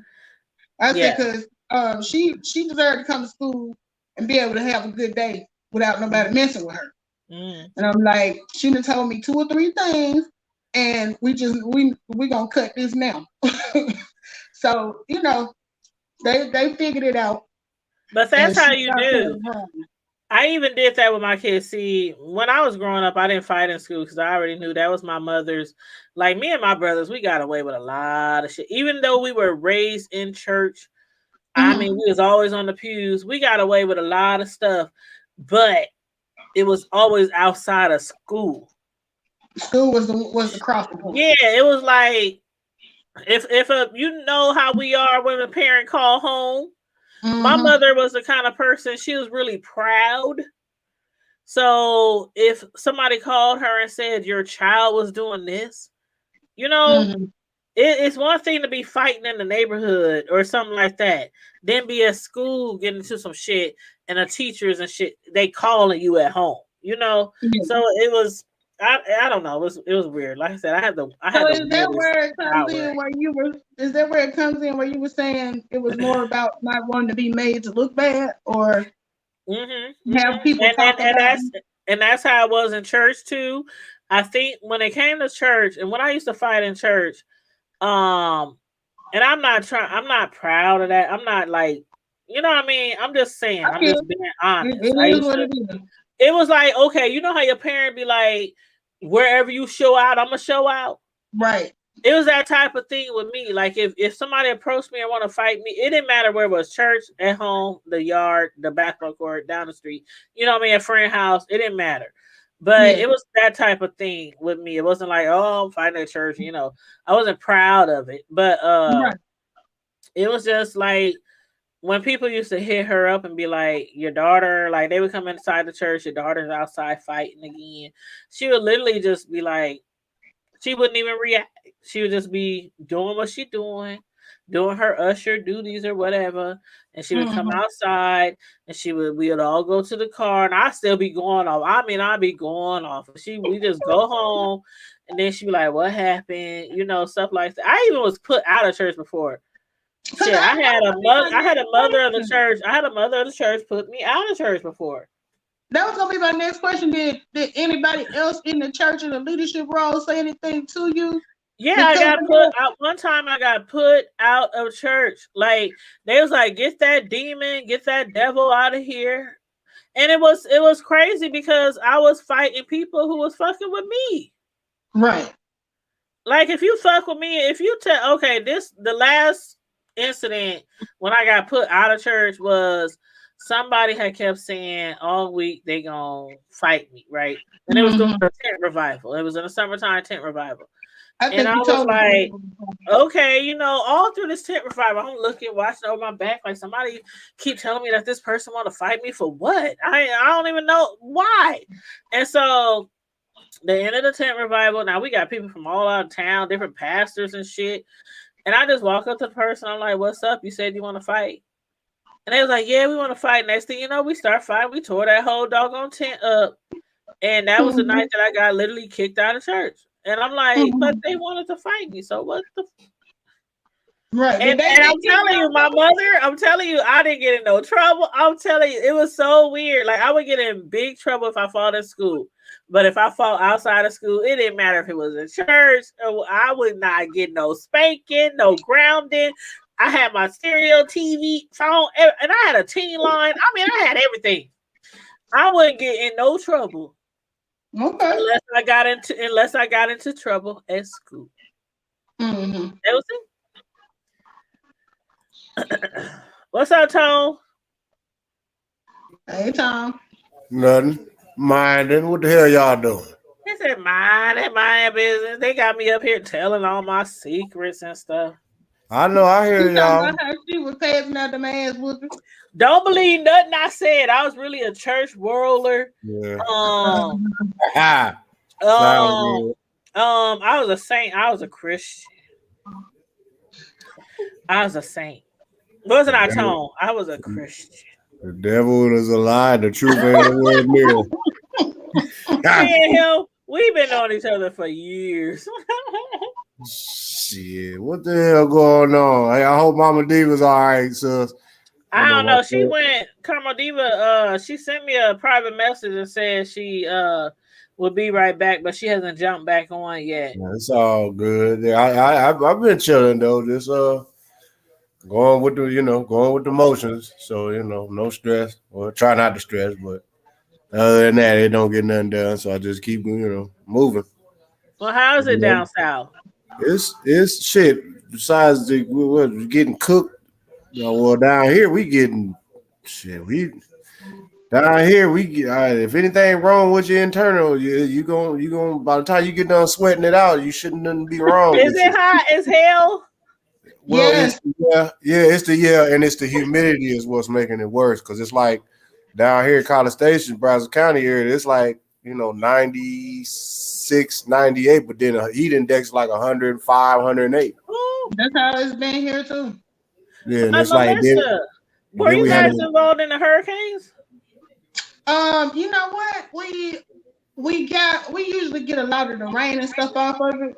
So like the kids were out of school Tuesday because we had like a flash flood warning and all that stuff. But we really didn't get a whole lot this time. A lot of times we get a lot of the rain and the storms and stuff. Because like if it hit like down South Alabama or whatever, we get all that stuff. Oh, but it really didn't do that bad because I was like, shit, these kids could have went to school. Yeah, that's how I be here sometime when and Tone, he from the Midwest, he down south now, but he from the Midwest, so he know about those times when they be like, oh, we getting 25 inches of snow, and then we get like 2 inches, and all the parents be like, oh, y'all should have went to school, but then when they say we get 2 inches and we get 3 feet while they in school, then the parents be complaining like, why y'all didn't cancel school? You better walk home. Down here in Alabama, we don't get no snow like that for real. So, time they make the slightest forecast, they done shut the whole city down here because we ain't got salt trucks and all that type of stuff. And like usually they will make all that fuss and people buy up all the shit at the grocery store and nothing happen. So I used to tell people, I can tell you whether we're gonna get some snow for real or not. If my refrigerator is empty, we're gonna get some snow. But if I got some food at home, it ain't gonna do nothing. But you know what?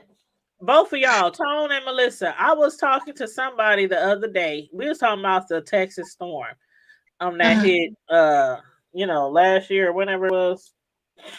Earlier this year. Oh, the snow. Oh yeah. The ice. And my thing is, I know that y'all down south, y'all don't normally get snow and ice like that. But why don't they have like emergency? Like, okay, Tone, you know how we have the big hills of sand in here, in the Midwest? Like big mounds and big hills of sand. Why don't they at least have those just for emergencies? Well, because for what it has to do with the atmosphere too a lot, and then down here it doesn't require because imagine them starting to salt the roads like they do in the Midwest. It would literally rupture the infrastructure. Only if it's like icing though. Like, why don't they have like an emergency stash, like a just in case? Like when y'all have ice and stuff, y'all literally shut down because y'all don't have salt, y'all don't have ice, y'all don't have the rock salt or whatever it's called sand. With Alabama, it's so far and few between. There's, they just don't. They never invested in it because we rarely get enough. Like even when they shut everything down, it really don't be enough to shut everything down. That's why I be like, why don't they just have it like the shit that happened in Texas last time? Well, no, that was a real storm. But what it is that they well now they had to now because basically they wasn't weatherized because down here to keep it cool they basically it's like a heat exchange. It's basically reversed. The heat is reversed. Yeah. So that puts a big toll on the system. So basically, when everybody switched, when the temperatures dropped to below zero over the whole state, and all that snow started coming down, everybody cut everything on. So it basically just was like, fuck it, we're gonna shut it down. So yeah, it was an overload because y'all all turned like your furnaces on, and they didn't have no backup plan, and they knew that these type of storms happen every so blue moon because the last measure. That's what I'm saying. Like, it ain't the first time y'all ever had an ice storm. So why don't they have like emergency salt and sand? Like, y'all can't do shit. You know how it is in the Midwest. If we still be out there sliding and everything. If it was an ice storm, it's different because, like you say, they're not equipped. It's the what you call the zones, kind of like a growing zone. You know how they say, you want to know what zone the type of plants in that are growing in your area. It's the same thing with the weather. It's like, for instance, we know that, like for instance, in the state in Midwest in Nebraska, they're more capable of handling like snow, storms, and stuff like that. But if y'all started getting like rain, torrential downpour rains like we do down here in the South, yeah, y'all be up underwater consistently. Because they're but not. Is there like any place like where they can keep salt? Or no, it is, but it's not because it's not our closest neighboring states. If it was something like they had to do last time, they had to call some people from the Oklahomas or the Arkansas. Yeah, see, that's what I'm saying. Like, they don't have like a place down there where they can just keep like just for emergencies, hills and hills of. Or mounds of rock salt or sand, or you would think Dallas would because they get damn near, Yeah, they always get ice storms. I don't know how many times I see every year it's an ice storm somewhere in Texas. Yeah, and the whole city literally shut down. More equipped for that than we are. Well, yeah, because like I said, we down here in the Golden Triangle too. We down here in the, this is where Robinson County, which is the next county over. That's all about oil, and you talking about old oil and gas money. Well, how far are y'all from San Antonio though? Shit, we about 3 hours. We got 3 hours northeast from San Antonio. Oh, okay. So it's like. You would think like, damn, we an hour and a half northwest of Houston, but then we like damn near 3 hours from San Antonio, but we an hour and a half away from Austin. Like, it's a trip. And then Waco's like an hour and a half, and Dallas is like 2.5 hours north.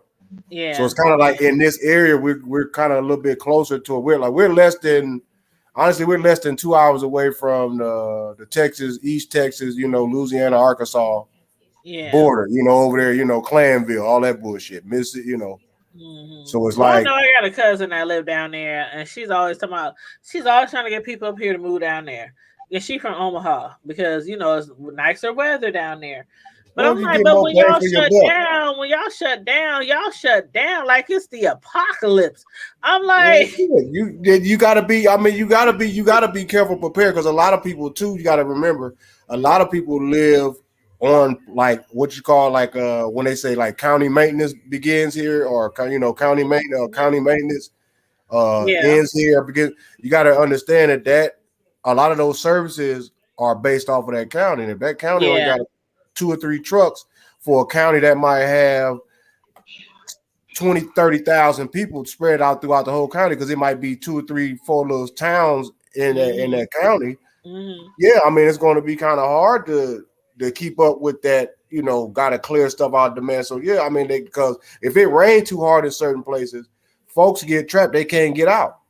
So it's like you got to shut down. It's like you down here, you'll look up, like if you go on to Walmart or something, you'll look up and see somebody pull up in a big ass truck and got a trailer, and it's full. I mean, I'm talking about they got 4-5 grocery baskets. Then they pull over there to the curbside pickup, and they bringing out 3-4 doggone carts full of food for them to load up even more, because they gotta pack up like that, because you don't want to have to, especially if your commute is gonna be like, man, I ain't about to keep driving in the city for no damn near 45 minutes to an hour, damn near almost an hour and a half to 2 hours just to go to the damn grocery store. Yeah. Well, I might as well just go on over there for the month, going over there to Sam's, spend about $500,000. Yeah, that's how it is for those places that that's how it is for like the people who stay out in the country too here in Omaha.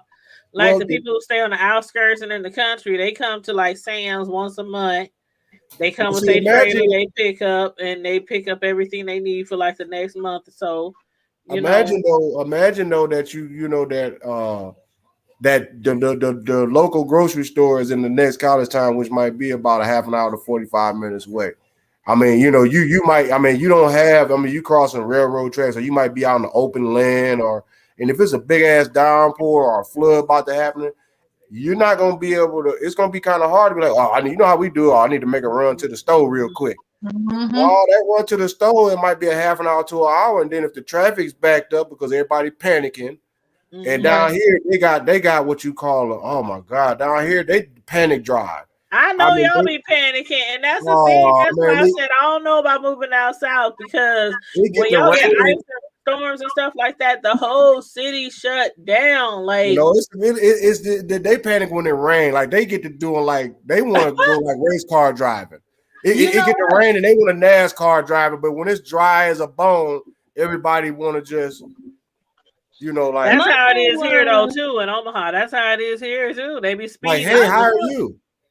I live down there in Florida, and whenever it would rain, they was the same way. I'm like, how in the hell y'all are surrounded by water? Why isn't a drop of rain fall out of the sky and y'all lose y'all mind? Hauling ass. I'm talking about hauling ass. I mean, I done seen folks. I'm talking about even bus driving. It's raining and y'all doing 60 in a 35 mile an hour. Why? They be trailing each other. It's like, why are you driving that fast, that close to me? And it's raining. And there's an accident all up and down the road. Like when I would be getting off work and I could look outside and like maybe you've been working, you didn't realize it was raining. I look outside and see traffic bagged all the way up on the interstate. I'm like, you know what? I might as well just go and stay here another hour because I ain't gonna get home no time soon. Just because it's raining. Just because it's raining. And it might be a little downpour for about 10, 15 minutes. Yeah. I couldn't understand it. Man, I went to Florida 3 years ago. We went for a whole week to Fort Lauderdale and Miami. That's where you live. Yeah, we was back and forth. We literally stayed in a hotel by the beach in Fort Lauderdale, but we would drive back and forth to Miami while we was down there. But it rained literally every day, off and on. Like you'll be at the beach in the sand and it started raining, and then 10 minutes later it's bright and sunny. Then it started raining an hour later. It was like raining off and on. Yeah, and it was so humid there. Like when I first moved there, it was like February. And I want to say, and it wasn't even hurricane season yet, because hurricane season, and this tripped me out because I was used to being in Alabama. We had tornado season. And we know at a certain time of the year, but it's like 2 or 3 months. They fucking around and told me that hurricane season was from May to November. I was like, what? So, because we went in April.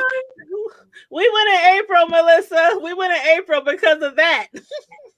Yeah, but when I moved that February, it rained every day for like a month. I was like, when is it gonna stop raining? It rained when we was in Florida, and we went in April, and I specifically did April because it said the hurricanes is between this month and that month. So we specifically went in April, and I swear to God, like every day it rained, even if it was just for like an hour. It rained every day, and I was like, dang, how it's raining all the time? We right next to the beach, and it's like supposed to be lovely and beautiful, but nope. That was my great introduction to Florida. Nothing but rain. Mm-hmm. That's ridiculous. Well, I but can't it was talk. Still nice. I mean, it was still nice. We enjoyed ourselves. We was at the beach, and it was still nice. But Florida is one of those places where I'm like, you just gotta make sure you know when the right time to go, because you don't. We get that know. Houston weather down over here because we since we right close by, we like 2 counties up from it. We get that Houston weather, so you already know what it is. If y'all used to Houston, it's kind of like bipolar down here in College State in the Brazos County, because you got like I said, you got the northern Texas, the South Central Texas, which is basically San Antonio area. Then you got, just the Houston, the Gulf. So it's kind of like this weather down here is bipolar. I mean, when one day it could be real nice, and then I'm talking about you could be waking up and it's like 85, 80, it's like 80 some degrees all overnight, like 90 some degrees. Then when the morning comes, it depends for about a couple hours. It might be like 75, 80 some degrees. But then by the time late breakfast comes, you sweating your soul out, and it gets hotter. Like up there, it gets cooler after what? The highest peak time in Nebraska is about 2 or 3 when the sun is at its highest peak. Yeah, shit, like down here the high peak be getting about 5 o'clock, 5:30, 6 o'clock. It's then jumped up to 100 degrees, and it's been 75 all day. What kind of shit is that? Well, that's like my cousin. My cousin lives in San Antonio, and I done visit her several times in San Antonio. But I swear to God, that's one of the hottest. I mean, one day I went outside. I was like, I swear to God, I thought I was so cute. This was probably like 6 years ago. I was in San Antonio. I was all cute, had on my little dress, sundress, and whatever, had my makeup on and everything. And I went outside to do some selfies because we was out of town, staying at my cousin's house. You know how it is. You take selfies when you're out of town. Girl, I was on her porch trying to take some selfies. And I swear to God, I'm like, within like 3 minutes, my makeup was just pouring down my face. And I'm up here trying to get these nice selfie images. And my makeup, I'm up there dabbing myself like, okay, the sun, I swear, San Antonio is so damn hot down there. And she was like, y'all need to move down here. Get away from the snow. And you know what I couldn't get used to in Florida either was I'm used to in Alabama it's hot, but like early in the morning it may not be hot.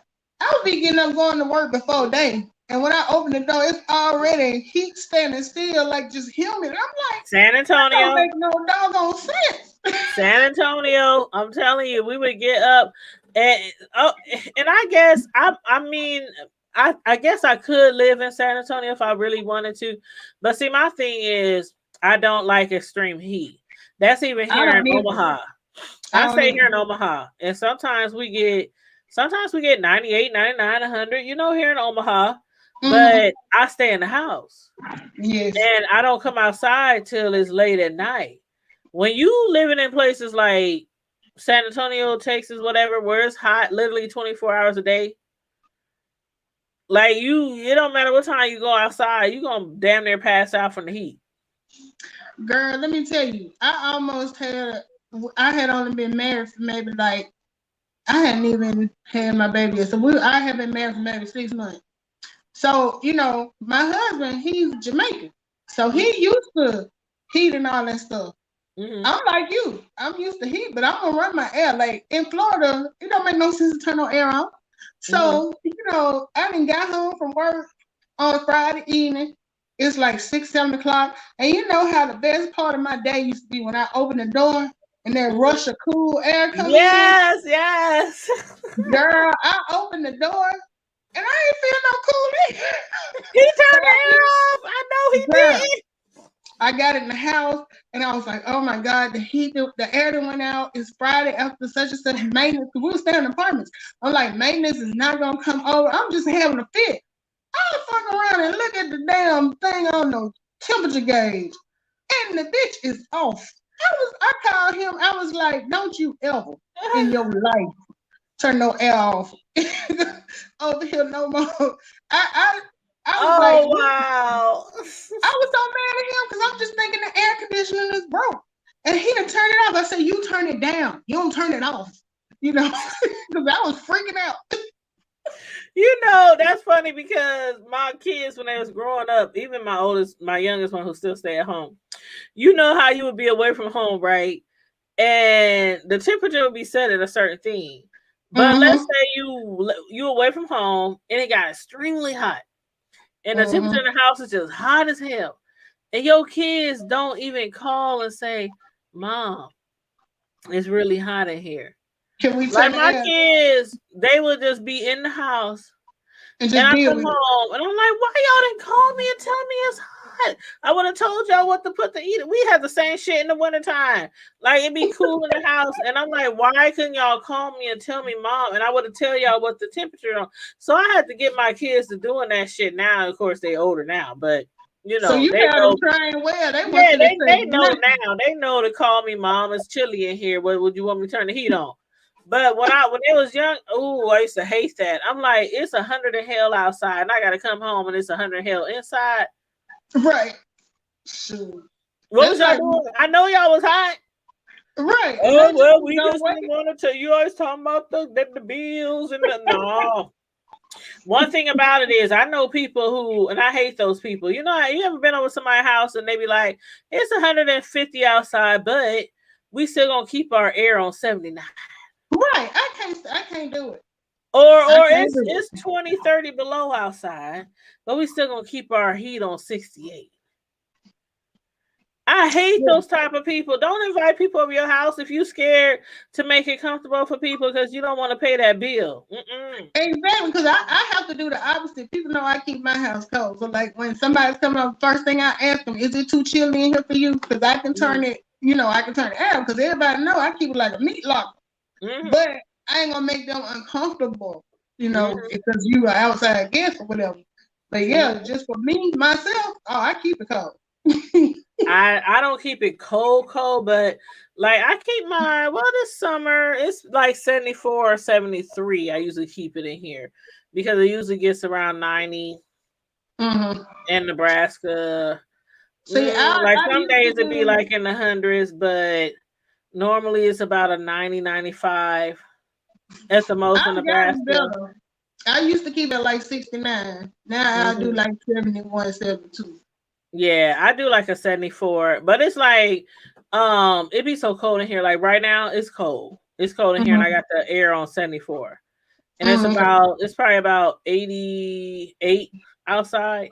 But see, it all depends on what type of crib you stand in too. Because if your crib isn't, if it doesn't have like a good enough insulation, right? You know what I mean? Yeah. So even though my house, what year was this house built in? I think it was built in like 60, 65, something like that. So I must say that the insulation has to be pretty good because it gets cold in here. And I'd be like, it's on 74 and I'm freezing. And my sons be like, no, don't turn it up. Don't turn it up. Because they like to be cold. But me, if it's cold in here and I'm under the covers at night and I'm like, how you be shaking? Like you can't even get to sleep because it's so cold, even though you got a cover on. Well, see, I'm hot natured, so I don't never have that. Girl, I be shaking, I be freezing, I be up there under my cover like this, and then I'll be like, I gotta force myself to go up and turn the air.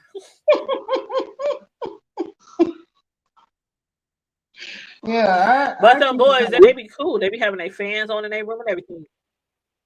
Yeah. Yeah, because I'm one of the people that sleep with the air conditioner and a fan.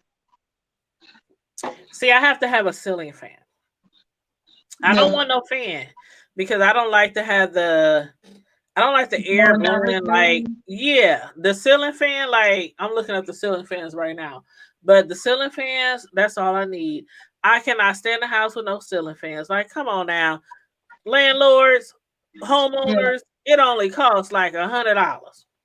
Yeah, I have had to put a ceiling fan. I mean, of course, you can buy some expensive ones if you want to, but a reasonably priced ceiling fan is like $100.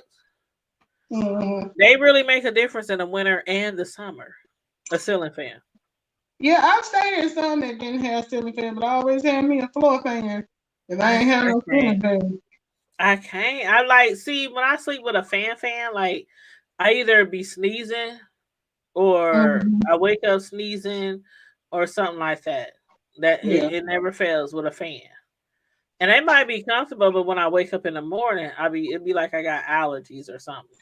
You know what else I can't stand? I don't know if y'all had this issue, but some apartments when I used to rent, they didn't have overhead light. Like you had to have a lamp to light the room. Oh no! Let me tell you something. Almost all the houses in North Omaha where I stay in the hood, Almost all the houses in North Omaha, when you come in the goddamn house, there's no light to turn on a light in the living room.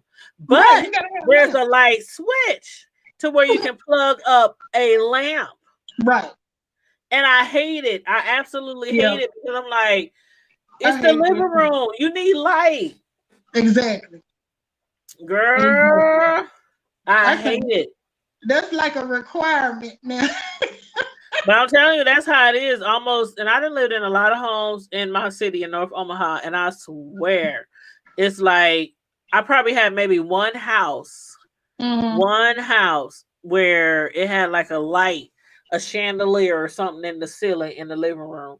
The rest of them didn't have no light. And it was like you just plug up a cord. And the socket, I mean, the light switch is usually as soon as you open a door somewhere over there, where you open a door and you turn the switch on. And you know how you walk in the house like, what's this switch to? It ain't happening. Ain't nothing going on when you turn the switch on. That's because you got to plug up a plug on the floor on the baseboard or somewhere. Why you can build a house like that? I don't understand it. I never did understand it. But yeah, I had several apartments where it was like that. Yeah, they would have one in the living room. I mean, they would have one in the dining room. Of course, all the bedrooms. But they would have the dining room and the kitchen. But in the living area, no ceiling light. I hate it. And see, I'm a light person. Like, you know how people be walking around, they keep the house dark. Now, I'm not one of them people. I have every damn light on in the house. And see, I'm like, I like light, but I like natural light. So, and you know, I work from home. So I'm like, literally all at home all day. And so as far as the lights in the house, when it's daytime and I'm the only one home, I don't really like to have on all the lights, you know, running up the bill. So I open as many, you know, blinds and stuff as I can. And if it's like a rainy, gloomy day, then I'll turn on light because, you know, when you're working all day on the computer, it's not really good to be in the dark. You know what I mean? But you know, when I work in the office, a lot of people would be in their office with the light off, and I'm just like, why? I don't like that. I want lights on. Everybody I work somewhere, and they just got the computer light. That's all they got. I'm like, what is this? I worked somewhere before. But I had an office. I had my own little office. Thought it was a shit too. But I didn't have where my office was. I didn't have any outside windows in my office. So of course I had to have the light on. That's how mine was too. The only time I didn't have a light on is if I was doing some overtime, coming in early, working late, and I'm the only one in the office. Then I would turn off all the lights and just work by my computer. But now that I'm older and my eyes, you know, now I'm older, I gotta have a lot of lights. Like if it's a dim or like in the wintertime, when it's like not that light. And if you're in the Midwest in the wintertime, oh shit, it gets dark at like 6 o'clock. 5, 6 o'clock. Yeah, it gets dark at like 5, 6 o'clock. So I gotta have some lights on, but I really hate having my lights on. That's one thing I hate about working from home because I have to run my electricity and have the lights on. But well, I mean, I guess because I have them on all the time anyway. Like it's never a time when it's completely dark. Even at night, I run the TV all night. You know, so girl, I have my night lights and my lamps. Like right now, in my living room, I have not a night light. I have the little night lights. I have them everywhere. Okay, first of all, let me say I have them everywhere. In the kitchen, I got like 3 in my kitchen. I got one in the bathroom. I got like one in every socket in the living room. One in the I like night lights. I just like the glow, you know, in the middle of the night. But then I also have lamps. So in my living room right now, I have a lamp on, and then and it's only like a 40-watt bulb. You know, not too bright. Yeah. And I have like little lights all around. And in the kitchen, I have like a little plug-in lights, night lights. But no, I do not like. I don't like even at nighttime. I don't like lights. Like right now, how bright I am. As soon as I get off this video, when I do my videos, all the lights go off. Well, let me tell you, I'm another fight baby. That's why I don't be laughing at her whenever we talking about her with her light up couch. Because me and my daughter, we have the what do you call them lamps with the stuff in it? But are we really gonna talk about her lighting though? Look, I have a lava lamps in my room. I got like the thing that's like a disco light, and then we got like the viral lights. You know, me and my daughter both. We got so I can't. But can we back up though? I don't have a couch with lights on it, but I do like lights. No, Melissa. The main thing that people say about her is how her complexion is like 10 shades lighter with her light. Yeah.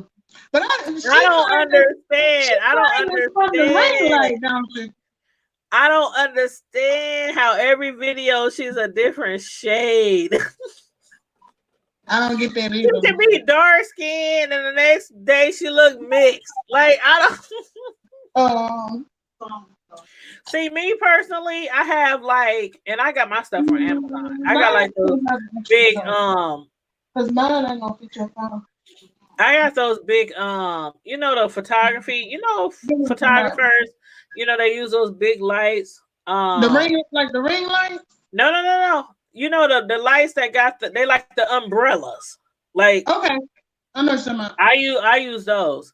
And then they have like they got like the big old light bulb inside the umbrella. Yeah. And then it has like a thin cover over the, you know, that's what I use when I got it from Amazon.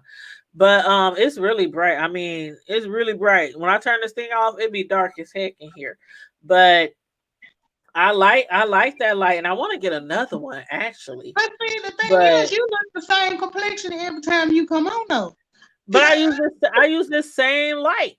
That's what I'm saying. If she's saying that her reasoning for her color is because of the light she used, if she's using the same light, that ain't making no sense because you should still look the same every time, but she don't. And that's when people be like, why is she a different complexion? Why does her makeup look 10 times lighter, 10 times darker? And see, I literally have my light in the ceiling. I have my ceiling light on. It's just 3 bulbs in the ceiling.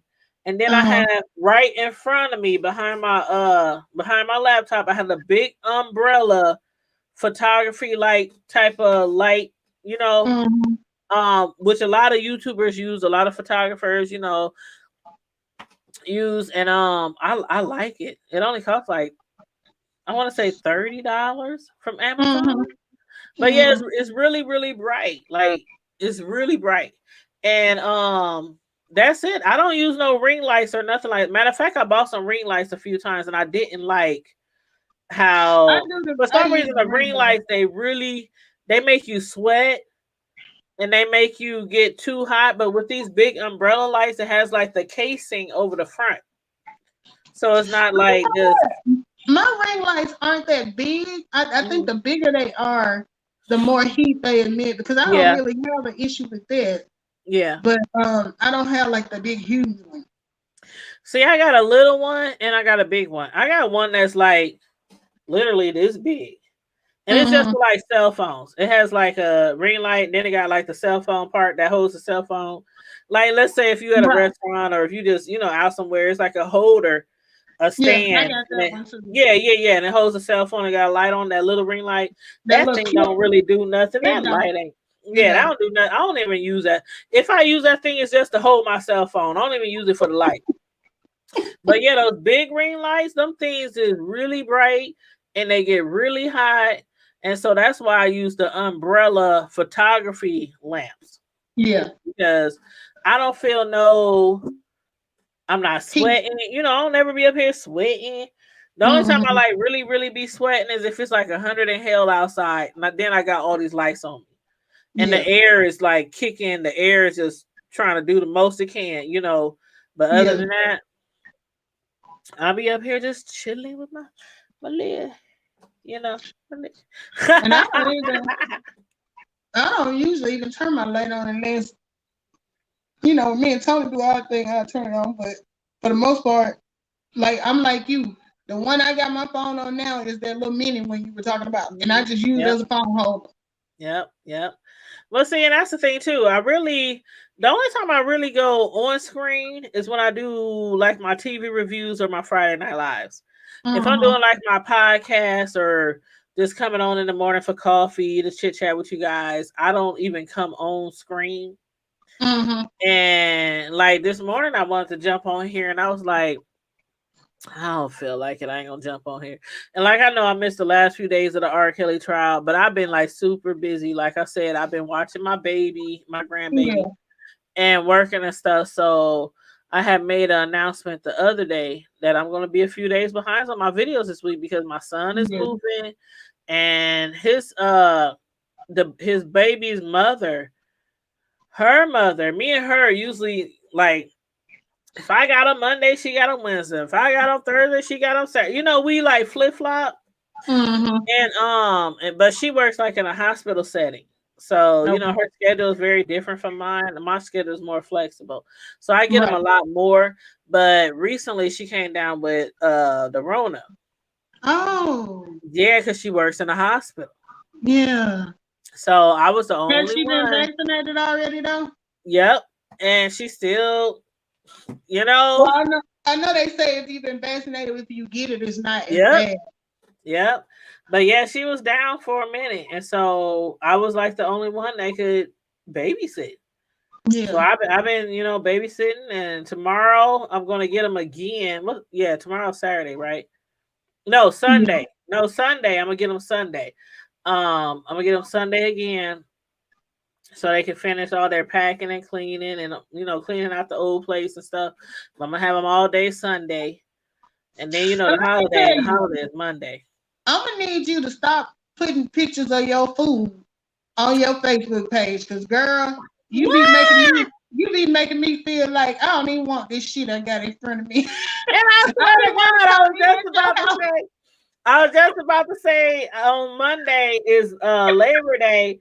So all day Sunday, like, well, not all day, but in between the times when he's sleeping or whatever, usually like if it's a holiday and I got my baby, my grandbaby, I wait till he sleep. Then I start chopping up shit, prepping shit. Then when he wake up, I stop. Then when he go back to sleep, you know, that's how it's gonna be Sunday. I'm gonna do some collard greens and your food be making my food look like trash because I be like, I want some home cooked too. But girl, I love me some home. I'm telling you, I love. Now, I eat out sometimes too. I eat from a restaurant and stuff, but I just love making home cooked meals and dinner. You had made, what was that you made? Oh, there's some pinto beans and cornbread and something. And when I make my pinto beans, I make them in my crock pot and I let them cook all through the night. They cook for like 7-8 hours. Do you put in sugar in your beans? Do you put I put brown sugar. Okay. I put brown sugar, but I only put like maybe 3 tablespoons. Just enough to just give it a flavor. Because I put celery, onions, green peppers. Yeah. Mm-hmm. Yep. All the time. All the time. Girl. See, I'm telling you. It is fire. I put pepper flakes. Of course, you know, you put your seasoning, your pepper, your seasoned salt, your onion, your garlic. I put like 3 garlic cloves in there. What kind of beans did you have in them? Ooh, you said what kind of what? What did you have? Was it turkey necks or something else that you had? No, I use smoked neck bones. Okay.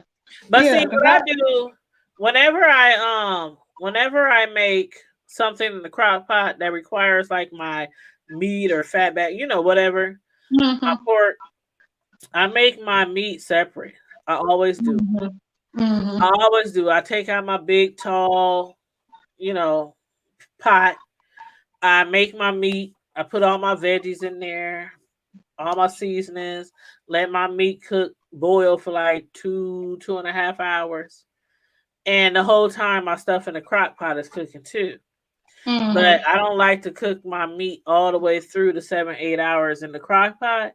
I like to just cook it for a couple of hours.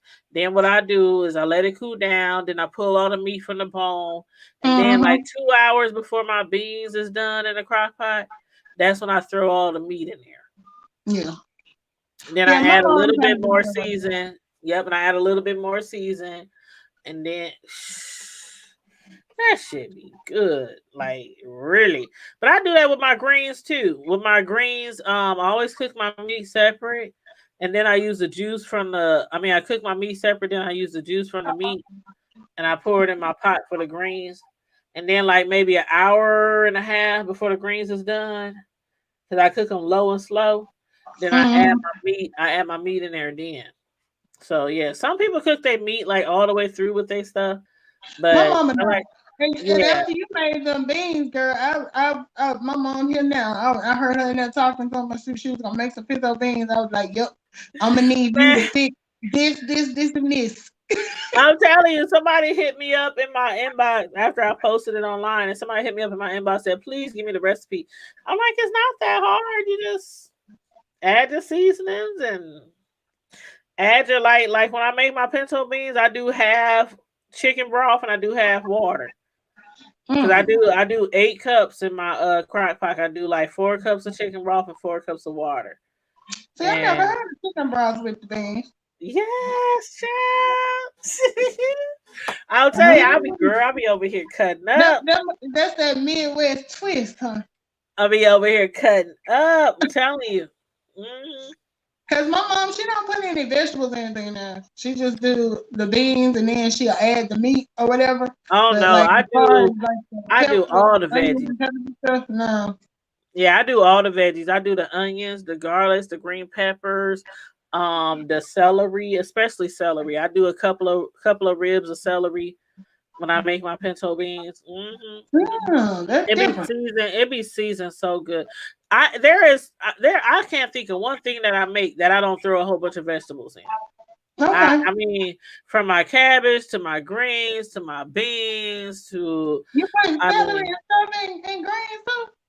Not in my greens. Only put celery I put celery like in my beans.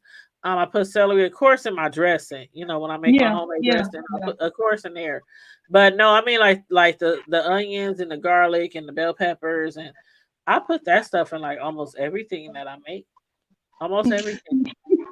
You sound like the lady from the hot sauce commercial. Sure, I'm telling you, my cabbages. I be throwing shrimp up in them cabbages. Andouille sausages in them cabbages. I be twerking in my meals. Mm-hmm. Oh, that is funny. But yeah, I'll be looking at your stuff because like one time you had did like some spare ribs or something, I think. And then I saw the meatloaf, and you had me want some meatloaf. Oh, that meatloaf is fire! But see, the thing about it is, I work a whole bunch of hours. Like on average, I work like this is my main job, like 60 hours a week. Yeah. And then I do all kind of YouTube videos and blogs and all that stuff throughout the week. So when I do cook a homemade, like when I do cook a home cooked dinner, I usually make enough. And I usually make enough to last like 3-4 days. I get it. So it's not that I cook every day. I might cook Sunday, and I might not cook again till Wednesday or Thursday. Yeah.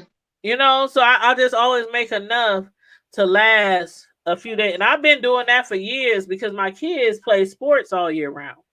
Mm-hmm. So I literally been doing that for years. Like once they've been doing sports all year round since like 6th, 7th grade. So I would make when I make spaghetti, I make enough to last 3-4 days. Lasagna, beans, greens, whatever I made, chicken, macaroni, whatever. I made sure it was enough to last for days on end because we in and out the house, in and out the house, in and out the house. And so they must, and that's usually typical with boys. They don't care about leftover stuff being left They don't. over.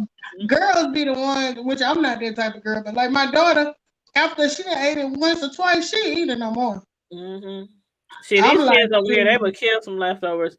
And sometimes they would just go for some ramen noodles. Some hot dogs, some lunch meat. I always kept easy stuff in the house. Turkey, ham, the shredded turkey, ham, cheese. Always make sure I kept that in the house. Easy stuff like pizzas. Like pizzas you can throw in the oven. Hot Pockets. Because when they play sports, I mean, oh my God, if you're a sports mom, you understand what I'm saying to the people watching. and you got more than one kid playing sports, Ooh, it's girl, I like can't even basketball imagine. games, football games. It's something every stinking day. And so that's On how the my weekend. girlfriends are that have boys, because every time you turn around and they play that AAU ball and then they do this and the other, it's like every time I turn around, they posting something. I'm like, y'all make us look boring. We And don't my do sons nothing. played, and my sons played on the elite teams and they played the school teams. So like even in the summertime, I mean, I remember getting up. Non-stop. They talking about the first game of the first game in tournament. Like in tournaments, they might play 8 games in one weekend. Yeah, And the first game might be Saturday at 8:00. right. What they And the doing like last those game round might be robin at tournaments? and the last game might be at 9:30 at night. And then you got 4-5 games in between all those games. So you got a game at 8, the next one's at 9:30, the next one's at 11, the next one's at 2, the next one's at 4. Like you don't even have time to literally barely go to McDonald's and get something to eat. I mean, Right. all you was eating was popcorn or nachos at the arenas and stuff. Right. So they'd be glad to get a home cooked meal. Yep. So that's what I did ever since they was like in sports when they was younger. I would cook like 2 or 3 times a week, and I would make sure I made enough food to last for days. Now, do they cook? Hell no. And you know what? And I can't blame them. I can't blame them because when I was growing up, I didn't even start learning how to cook till I was older.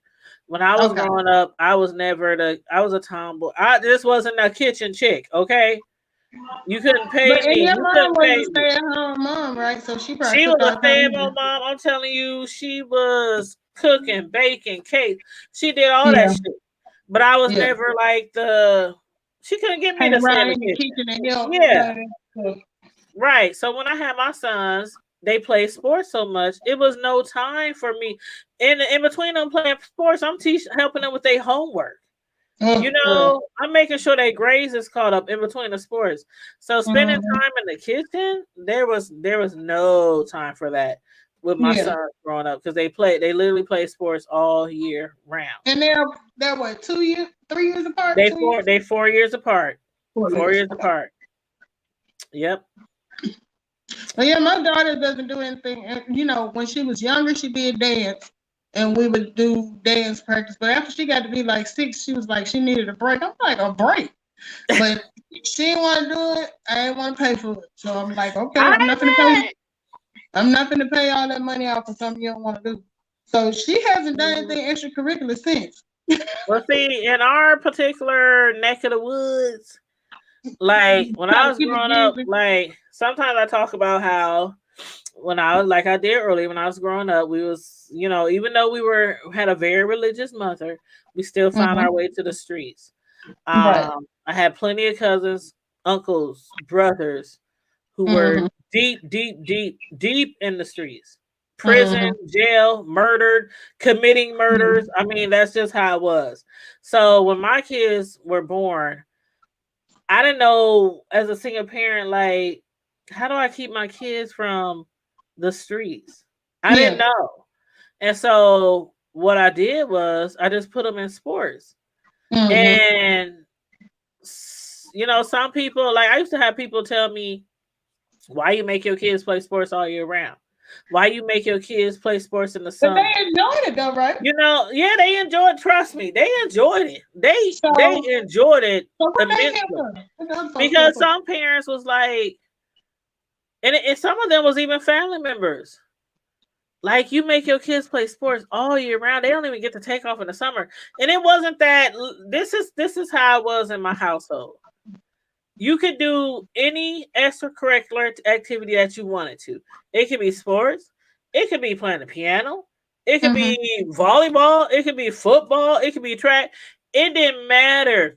It could be African American History Club. It could have been, you know, science club. It could have been anything. As long as it's an extracurricular activity or a sport, you had to do that every semester. But once my sons started playing sports, they got hooked. So every semester was the same sports. It was like it would go from football, basketball, track, wrestling, foot. It would go to the same things, and I'd be like, y'all, if you want, you can do other things if you want, but they found what they were good at and they enjoyed it immensely. So it wasn't like I forced them to do anything. Yeah. I just told them, you can't sit around. You can't sit around. You can't have no idle time. You ain't running the streets. You ain't make a choice. What do you want to do after school? Tell me. Okay. That's what it was. And see, down here in the country and stuff, sports was everything because there wasn't nothing else to do. And like we went to a small school, so like whatever, like the same, everybody played everything. Like my brothers, they played football. When football season was over, they switched to basketball, then they switched to track. So that was all there was to do anyway. Mm-hmm. I mean, we had gang activity and stuff. So either you gonna do sports or you gonna be bored. Girl, ours was sports or run the street or gangs or. See, you didn't have all that. I just wanted them to have a different future than how I grew up. Yeah, that's all I wanted. I wanted them to have a different future, and I wanted to give them the options because we always see the people who have kids. And it's like, you playing football, I don't care what you want, and you're going to college, and you're going to go to this school, and you're going to, Mm-hmm. I never was like that, but I did tell them, you got to pick. What you going to do this quarter? What you going to do this quarter? And they always selected the same thing. I say that's good, though, because that's what I was telling my daughter. Like, I didn't push her about doing extracurriculars in elementary school, but I told her, when you go to middle school, you're going to start doing something extracurricular because you need to be well-rounded. It's more to life than and so what she didn't like singing, so now she's doing choir and stuff. But I'm like, you got to matter. Yeah, whether it's choir or art or science or Black history or it didn't matter to me. Like you think you're going to do something because that's one of the reasons why we as, our generation, like the generation, okay, when our generation was coming up, it was like in the 80s, 90s. Yep. And that's when a lot of the criminal activity, the drugs, the gangs and all that stuff started coming from the West Coast through the Midwest, down south to the East Coast. And so a lot of us back then, we didn't have extracurricular activities. So when all those gangs started siphoning through the Midwest, and we had gangs. I mean, we had people wouldn't believe unless you like looked up videos or movies or the history of the Midwest. You would never believe at how many gangs and drug issues we had. We had that in Alabama, but it was more in like the Birmingham or Huntsville. Out there in the state, you ain't had all that. Girl, it went from, I swear to God, it seemed like it went from everybody in your family been involved in church. The next month, everybody on crack. No, like seriously, it happened so fast when the crack epidemic, the gang epidemic. I remember when crack got started because it was when it hit the Midwest. Yeah. I had aunties, just people that I couldn't ever imagine. Right. Walking around with no teeth, no homes. Just like, what the fuck? Last year you was, this year you on the street. Like that shit hit the Midwest like crazy. I think it hit it, even in the country. We had it down there too. So, people crazy. Getting out, when they get out of work on Friday, the dope dealer riding with them to the bank because they're back when people still cash checks and getting their dope money. Yep. And so when my kids, when they was born, I didn't know what to do. I was scared. I had boys. I know what boys give when you don't always stay on them or when they don't have like a proper guidance or, know. I commend you because it seems like you did a great job with them. Seem like you got two responsible young men. Thank you. I tried. The last one is on his third year. He's a junior in college, and the other one, he's his own daddy now. That's the one with the grandbaby, and he's taking care of his own household. So yeah, that's why I've been so busy babysitting the last few days, because that's the one that moved out, the oldest one. He didn't move out from me. He been moved out from me, but where they moved like a year ago, they moved to a different spot this weekend.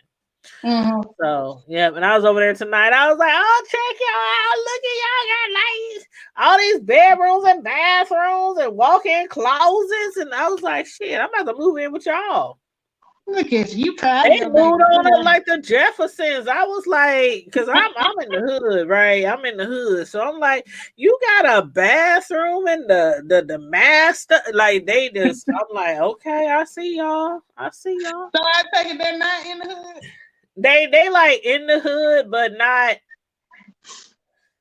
They like on the way out to the outskirts. You know what I mean? They like. They not in the hood. They like they didn't took a step up. Yeah, not. They ain't moved up to Jordan Weezy, but they on they. Right. You know, they ain't with Florida and James. Right. Look at Miss Sislo. Is that Miss Sislo in the back? Hey, Miss Sislo, is it your birthday? Is it really? Hey, it's your birthday.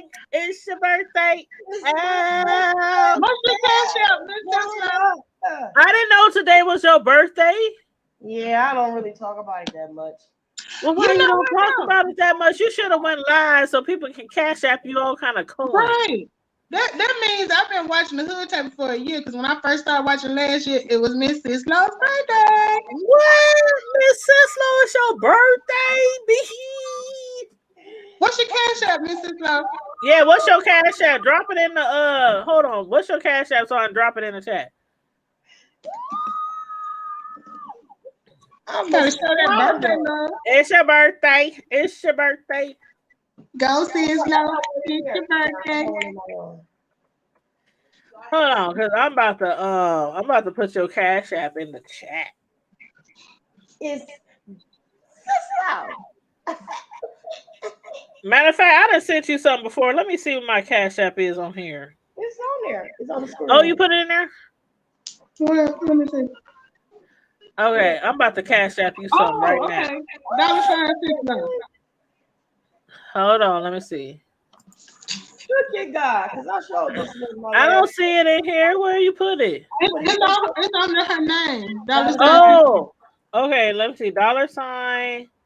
$SISLO. That's it. Yep. Okay. Dollar sign. I got to show you some birthday love. Oh, y'all so free. Y'all so free. Hold up. Well, I know we with COVID and everything, but you doing anything special for it? A birthday. Well, I got an inspection. We've been in this house a year, and we got an inspection tomorrow. So I gotta paint. Girl, I'll be doing this. Oh, you gonna be working? Okay. I just put it in the chat. Okay. I just put in the chat, $Sislo is Miss Sislo's cash app to send her a birthday love offering. Let me go to my cash app on my phone. So I'm gonna send you a love offering. Girl, you're so sweet. Here's my little cash app. Y'all make sure y'all cash app Miss Sislo. That is my moderator, my sister from another mister, my home girl. Hey. So y'all make sure y'all cash app her some love for her birthday. And I'm about to be your house guest. Yes, because she's gonna be visiting to Omaha. I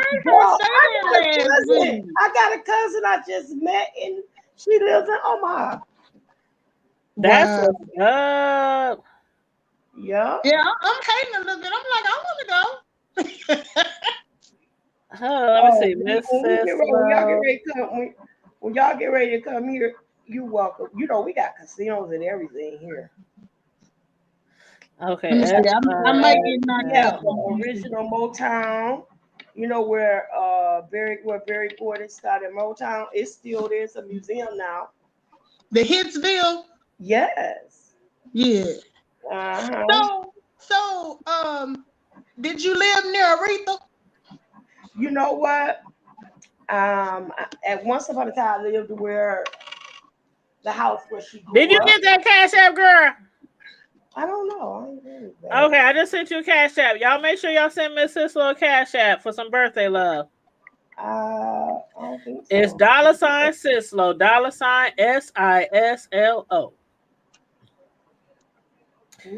I don't know. I just got a text somewhere. Happy birthday, fellow Thank Virgo. you. Oh, look at that dude board. Thank you, Tanya. Hey, that's my bro, Tony, yo. Thank you, Tanya. I appreciate you, sis. And my next Friday, so happy birthday, fellow Virgo. It, bro. Hey, Tonyo, next week when you come through, I'm gonna make sure you drop your cash app too. I know that's right. Sure.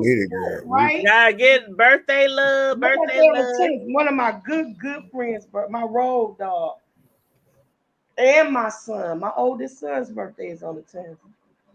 Well, you know, my birthday way at the end of the year. Virgo rule the world.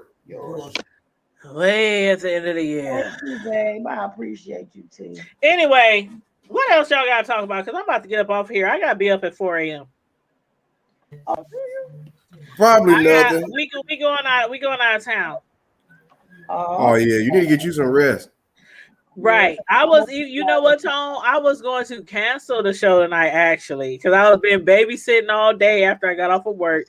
And I know I had to get off. And I still got, like, we going out of town. We going somewhere where we're going to be. Hey, you see, you got some more birthday love? Hey. And look, the thing which like to scare me to death. I know, because it's like that noise. It's like that ching, ching, ching. The change dropping. Baby. Ah. I replied, thanks to the cash app. No, you welcome. Like, excuse me, we don't understand what you're saying. But yeah, where we gonna be going? We gonna be tailgating, but I'm not gonna tell y'all where we going. I'm going when I get back. I'm gonna upload all the videos. So I know where y'all going. I just ain't telling. Where we going? I ain't telling. Yeah. Well, let me just tell you this. Because we are the Hood Table, we get free press passes to cover. Well, I'm going to the next trip, damn it. To cover the event, we get free press passes. So going to. Yeah, so I can't tailgate. We get. I'm telling you, man. I'm like, I got some hamburgers sitting out right now. After I get off of here, I'm gonna make like a whole bunch of patties. We taking grills. We taking all stuff because we gonna be tailgating. We gonna be cooking, barbecuing at this event. It's gonna be a lot of fun, but I'm also gonna be getting a lot of footage and pictures and videos. You don't need to cook, Jack.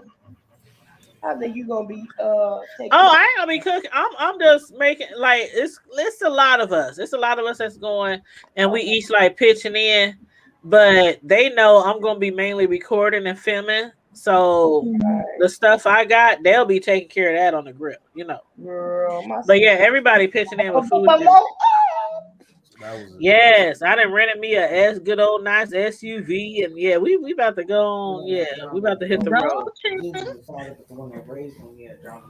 Yes, we about to hit the road. But like I said, when I get back, I'll upload all our footage and everything where we went. That's what's up. Y'all be careful now, because y'all know every damn thing, all this suspects. I know. That's why I went and signed up and got my shots and stuff. I'm like, I know that people are still getting sick with the shot, but after this last year, I said I have to get my shots because it's just too crazy. It's just too crazy out here. Make sure you got your mask. And, I got my mask. I got everything bagged up. I got everything bagged up from my mask to my strap. I got everything packed up. And look, let me throw out my shameless plug. If you need some hand sanitizer, you know what? That is one thing that, honest to God, I keep forgetting to do. But listen, you gonna have to inbox me, Instagram me something. They made their 1 year anniversary last week. I saw that on Facebook. Inbox me because I'm sorry, but I be doing a lot. Like some of y'all just be doing a lot. Hit me up on Instagram. Hit me up on Instagram. Send me their link so I can get me some hand sanitizer from your daughters. And I'll do that as soon as I get back from out of town. And like we tell people, even if you don't order ours, get some hand sanitizer because this. That's the thing. We got a lot. I mean, we got the wipes, we got sanitizer all in the house, all in the car, in our purses. But I still want to support the little girls. So yeah, just send it to me because I be forgetting shit. I ain't even gonna lie. My memory bad from smoking too much or something back in the day, I guess. Oh, you okay? Yeah, just my funny cigarette. Look, speaking of the devil. Yeah, I was smoking too many cigarettes back in the day. Yeah, I was smoking. Yeah, it's a funny cigarette. That wacky tobacco. Yes. Wacky tobacco. Yeah, I try to. That keeps me from drinking and thinking. I'm just looking at these. Yeah, because I've been all right. I mean, I slipped last week, but I mean, other than that, I was good. I was almost 30 days straight, no alcohol, and had a little epiphany. But I figured shit after two big ass 20-ounce frozen Jackson Cokes and a 6-pack, and I still was like, okay, really? I no, I ain't missing shit. So I'm good. Yeah, you ain't. It's okay every now and then to have your little cocktail, have your little drink, holidays, birthdays, kicking it. I wasn't missing that. The I friend. don't drink but a rum. Yeah. Well, I'm telling you, after I had the baby all day today and worked, I was like, my cousin who I'm going out of town with, he came over today, and he was like, "Is we sitting outside?" I said, "Yeah, let me make me a drink first." I said, "I've been having the baby all day." I'm like, and that's one thing I don't do. When I have my grandkids, I do not drink nothing, none of that, and no shade to people who might drink with their little kids or grandkids, but I never did that when my kids was little either. But our grandbaby should be 2 Sunday. I gotta be fully alert. my granddaughter should be 2 Sunday, so y'all tell her happy birthday. Yeah, Braylon. Happy birthday! Little cute little baby. Hey, Barbara. Yeah, she'll be 2 years old. My little pumpkin jaws. Oh, I can't wait till my grandson get that old. Oh Lord, I'll be glad when this boy get here. Him, he either cry, he wet, he need a pamper, or he laughing at you. It's just like, feed me. Yeah, I'm still waiting for my grandson. He on his way though. That little joker be here in the month. Oh. Within Vibrant a month. Hill said, "Happy birthday, sis love." Who that? Vibrant Hill said, "Dipping in to support like number 11. Happy birthday, Miss Sifso." Thank you. This is number 55, y'all. Hey, that's what's up. And if y'all want to, feel free to cash out Miss Sislo a birthday gift. I am so grateful to God. And thanks to everybody who's liking the video. Like, I know sometimes I forget to say like the video, share the video, but I know, and I am a terrible moderator. Yeah, you supposed to hit that. No, you fine. No, Miss Sislo, I'm a moderator too for several people, and I'll be in their chats and be forgetting to say like and share sometimes. So, sometimes you just be so caught up in what you watching. Mm-hmm. You'd be like, "Oh yeah, I'm a moderator. I'm supposed to say this and say that." So it's hard to moderate from. Yeah, I don't think I would make a good moderator. Some people is really hard to moderate for. Like, I don't think I would ever want to moderate for somebody who has thousands and thousands and thousands of subscribers, because the chats be so chunky. Right, and they go so fast. Yeah, they go so fast, and you can't see everything. Like, and then sometimes you hear moderators say, you hear the content creator say, "Moderators, do y'all see that person in the chat? Block them, block them, block them." I'm like, Yeah. That sounds like a job. It is a job. It is a job. That's why some moderators, when they have really big chats, like the content creators who have big chats and like thousands or millions of subscribers, they actually send love and love offerings, or they pay their moderators. Yeah. Like once a month, they send them a Cash App and stuff like that, because it is hard being a moderator and you got 1,000. Have you ever been in somebody's chat, a large channel, and they got like 1,000, 2,000, 3,000 people in their chat? And I'll be looking at the chat, it just be going right, because even the ones I'm in not that big, and it seems like it be going that fast. Yeah, so just imagine the ones who got okay, let me just say, for example, Michelle Brown, like Michelle ATLN or TS Madison. When they be live, they be having 2,000-3,000 people in their chat. Yeah. Like Larry Reed live. When Larry Reed live goes live, he be having like 2,000-3,000 people in his chat. And you as a moderator gotta look for the trolls, look for people who might be disrespecting the panel. So you don't even really get to enjoy the show. You don't get to enjoy the show at all. Like being an usher. Yep. You don't get to enjoy the sermon. You just out there taking care of, make sure all the kids shutting up, making sure nobody walking in and out. Yeah. Well, let me ask you before I get out, because I'm down to 19%. So what did you think about all of the action from this week? It was pretty crazy. Let me tell you, I think the funniest show this week for me, I'm gonna just say that. That's all I'm gonna say. The funniest show for me this week was Deanna reading Jay Dunn. Oh, today, yeah. That, I mean, and I didn't watch several shows throughout this week, but when Deanna was reading Jay Dunn, I be feeling like, why even put yourself through that? Because Deanna gonna bring it. And to make it so bad, like most people who know me, they know I follow a lot of people.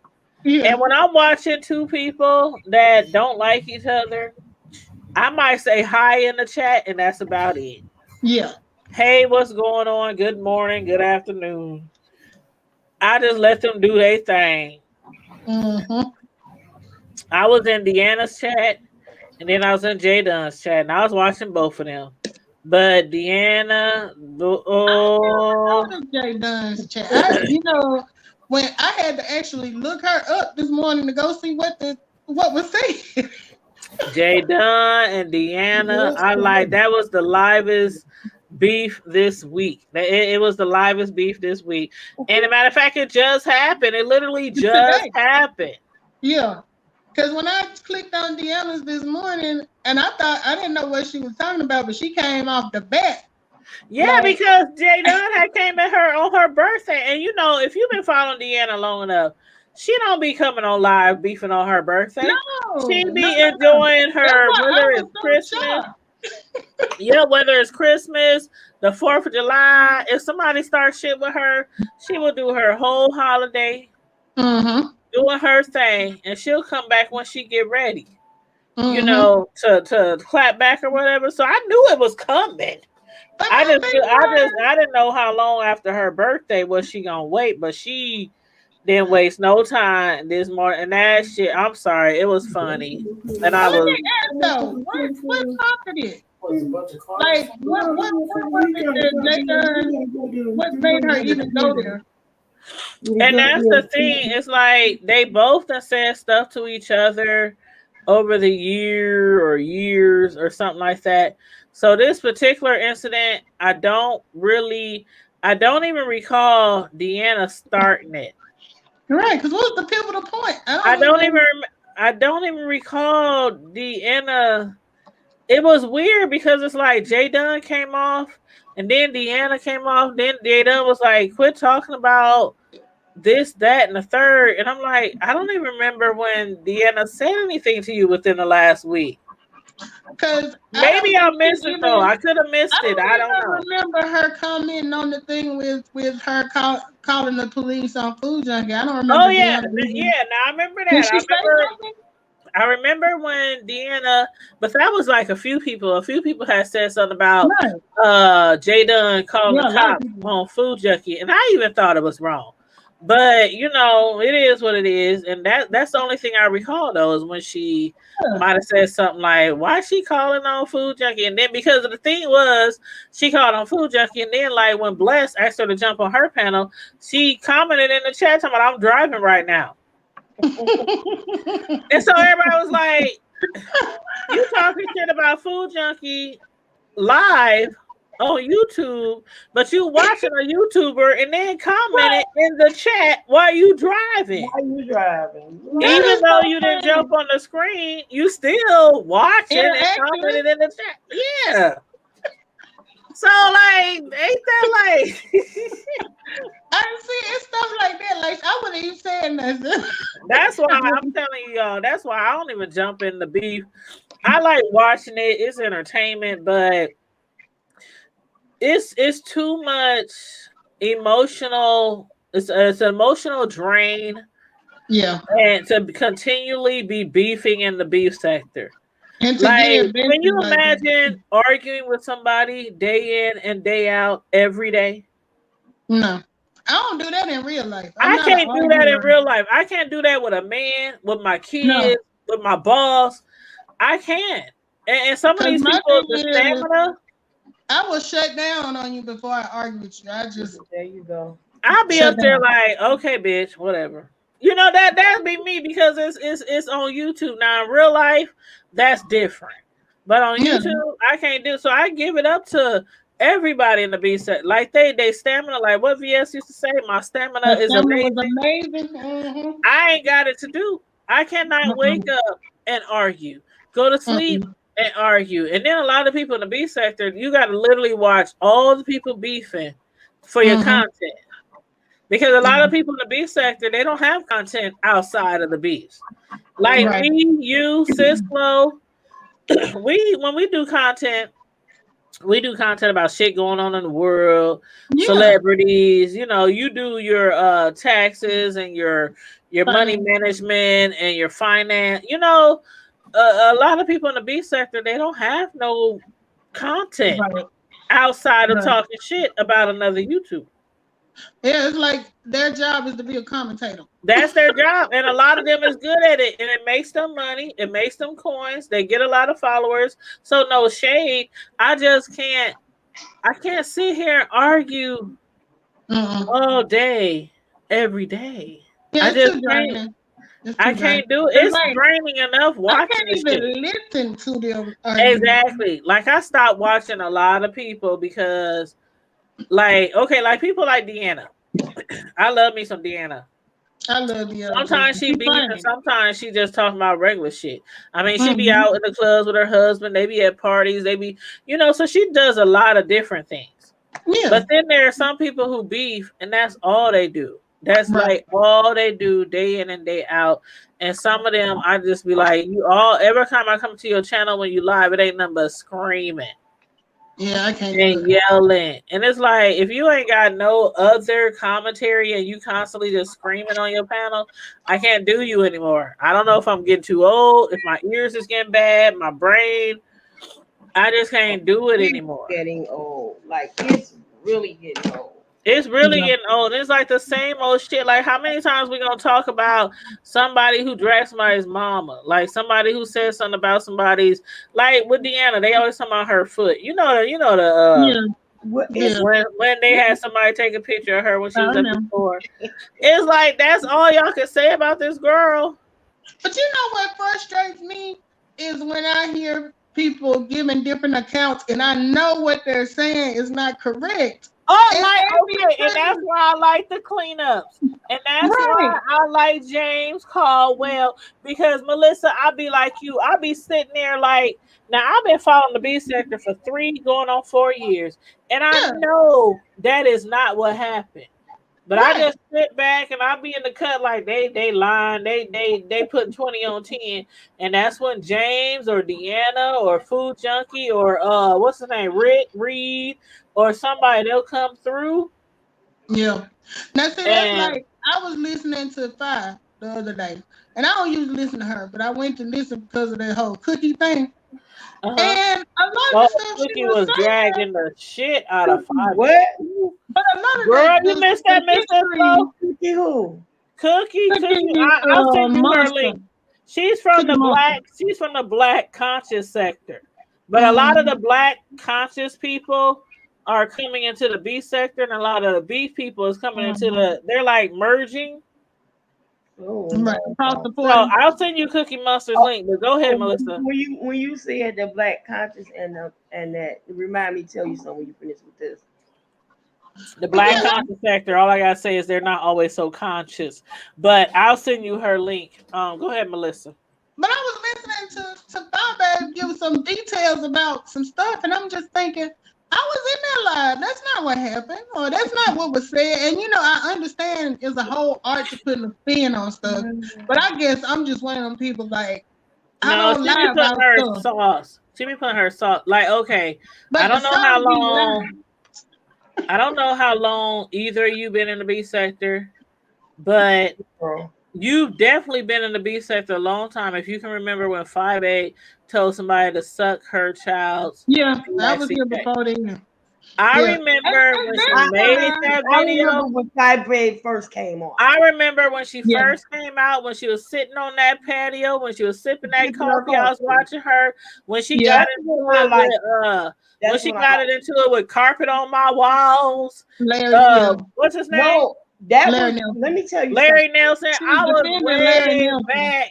way back. And when she told James to suck her daughters, which is why I remember all that, and people even have it on tape. Like every now and then, somebody will play the recording and they'll upload the video, but she keeps denying that she ever said it to this day. Look, this is what got me. I was around when VS did the video about her son and all this stuff, and she claims that VS said her son liked animal porn. Only because of the clothes. Only because of the clothes that he wore. What VS said, because I was watching the video, is that her son likes anime. And anime is just a version of a cartoon.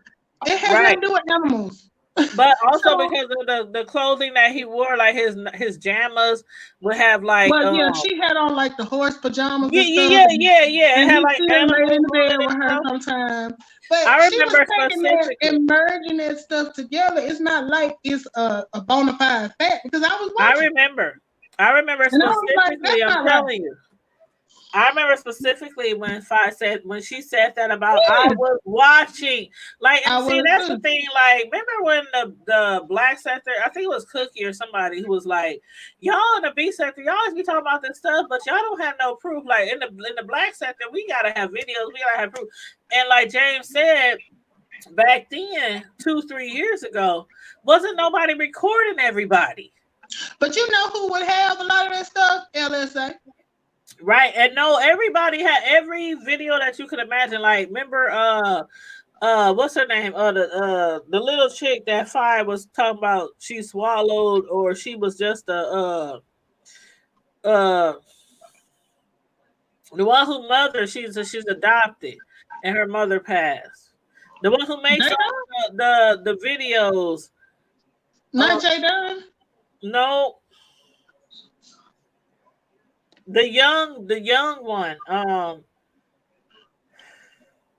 her mother died? She's dark skinned and she was sitting in her room on her bed. Miss Cisco, you know who I'm talking about. Oh, I know who you're talking about. She was sitting in her room. Billie Jean. Billie Jean got so much. Yeah. She got so much. She was one of the ones who played the Suck My Daughter thing. She has that. Yeah, because she did that. She put that on one of those State of the the State of the B sector. Yes. Yeah. That's what I'm talking about. That was why I couldn't understand her outrage. Now, true enough, I don't do the whole Kiki thing. And what he said, I thought was just anyway. But when she got on there and started going, I'm like, ain't you the same woman that told things? When she has, it's like a lot. That's why James always comes to clean up, because it's always gonna be somebody new. It's always gonna be somebody new in the B sector who just pop up out the blue. Like they said, no matter if you following Sean, James, Phi, Tracy, if you just start following them today and you like their commentary and you hear another commentator say, well, they did this and they did that, that new person gonna be like, well, why are you talking about them? They a good person. Because you don't know the backstory. Because you don't know the backstory. And that's why, even though I know the backstory, I still don't say shit. I just be watching. Me too. And a lot of times, I got videos too. I got a lot of videos. I got a lot of videos. I got a lot of videos on a lot of people, a lot of selfie, what they call them, selfie camera mishaps. I have a lot of camera flips. I have a lot of stuff, and I could be like some of those too, bringing out video footage, but I don't, because that's not my. Yeah, I will have it for proof, just in case one day somebody might need a little bit of. You know what I'm saying? Right. But just me personally, no, I'm just not gonna upload some shit like that. But yeah, like I don't upload, I don't record. I don't want, and it's not like I don't want them problems, because trust me, I could get down with the get down, but I don't have it in my mental to sit there and argue and beef and fuss with. And some people do. You're not that invested, and I don't blame you. I ain't that invested. But you know how much money they get though. But is it really a lot of money? Beefing for dollars. They get a lot of money every month. I'm like, from what I be hearing, sometimes it sounds like the money gets inflated. Like it's not really. Nah, trust me, I don't beef and I get a couple of $100 every month. So, and I don't beef. You can see what anybody get. I don't get nearly, not like, you know what I'm saying? I don't know. I don't get nearly the views that the beef sector get. Or the Cash App. Now I still get a couple of hundred every month. So just imagine if you getting 5,000-7,000 views on every video. And you know what? And that's like when I was watching Five, because I haven't watched her in a long time, but like every 2 seconds is thank you, Kilolo, thank you, Sarkano, thank you. Because a lot of people get their money from yeah, and a lot of people get their money from Cash Apps, and like you hear their Cash App going off all through their live. Chain. You hear their Cash App going off. So a lot of people, I mean, it's very lucrative to be in the beast. From that standpoint, I can see it. But and that's why I like what VS said when she says you really have to have stamina. Right. It ain't like some people don't have stamina. Some people just don't want to beef. Like, I don't want that in my mental. I don't want to wake up every day and hear somebody dragging me. Yeah, but you have some people that. And then I have to drag them, and if I don't drag them, then somebody else is gonna drag me for not dragging them. Then it's let me ask you this though. This is something that I used to get kind of turned around about. You would have people that would say, they not gonna say nothing. They just gonna pay them dust. But then that same person will turn around and say, if somebody won't go back and forth with them, that they're scared. I'm like, what's the difference between you paying somebody dust, but you said they scared to go back and forth with you? And because what I learned from the years that I've been listening and following the B sector, one thing I learned is, like some people say, I'm not gonna beef with everybody who wants beef, because some are more lucrative than others. Like some people don't beef with people who only get a few views. But I feel like, granted, let's just say, and I know you get views, but I'm just saying, Melissa, let's say you only get like 20-30 views on a video. And you start talking, but you start talking a whole bunch of trash towards somebody who gets thousand views on video. They gonna look at you and be like, I ain't thinking about that. Now let somebody else who got thousands of views, they gonna come at their neck because they know a whole bunch of their people is watching them. And But they, you know what I feel you know like what I mean? sometimes though? I feel like the whole pay you dust thing sometimes is just a convenient escape when you losing. That's true. Yeah, I have to agree. I have to agree. Now, maybe not all the time though. Maybe not all the time because some It's people like, look really at pay this whole people thing dust with because it's like look at Fi. Like she ain't really trying to engage with Cookie. I don't think it's so much that she paying her dues. I think she just I don't want to think it go up is against because like I said, sometimes people don't want to and here's the thing too. Sometimes, like, who was it the other day? They said a lot of people follow me, even though I don't like the person that they follow. Like, let's say, for instance, James and Fi. A lot of people who follow Fi follow James, and vice versa.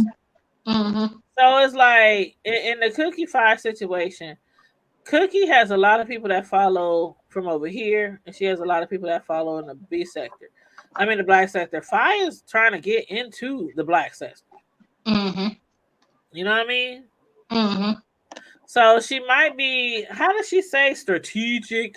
You know how she always say strategic commentary? Yeah, it might be her strategic commentary. First of all, let me say this. Let me tell you this. It was something funny, and then I'll make my comment. Girl, you ever heard of oh shoot. She's in a black conscious sector. Oh my God, her name is on the tip of my tongue. I'm gonna look for it. You know Jazzy? Something fly. Claudia. Clydiva? No. I don't even mess with her. I don't even get into that. What's that? I'm going to oh my God. But she's she's been on Roland Martin's show before, and I think they might have had words. But she girl, she wear these like they braids, and they braid about an inch down or something like that, and she always flipping her hair like it's really her hair. I can't think of this girl name. I don't know who that is. Yeah, I don't know. It's but anyway, girl, Steven Jackson shaded her so freaking bad. But all I could do is laugh because it's so funny. I'm gonna find her name so y'all could go see it. Because then when you see it and you know what he said, it's gonna crack you up. Something fly. Oh my God. You're gonna have to send me the link when you remember who it is. Cause I probably know who you're talking about, but I just don't. I probably need to just hear the name. Let me see if I can.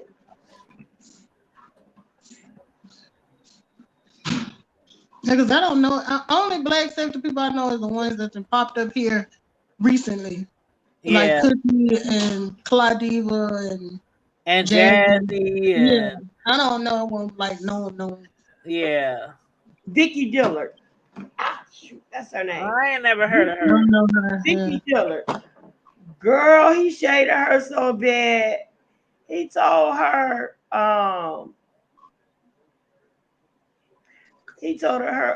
Grace and peace, family. Hold on. And girl, she is. Who was that? I'm about to. That was. I made a mistake. Oh, okay. Chat. I can't put it in the chat. But anyway, he told her. Send me the link. If you can, send me the link in the private chat. If you can, or to my text or something. There you go. That's a good one. That's what I could do. Yeah. I put it right there. Girl, he told her braids need Gatorade. Girl, and I that be what? What did he say? He said her braids need Gatorade. Girl, oh wow. He is not lying. You trying to say they was quenched?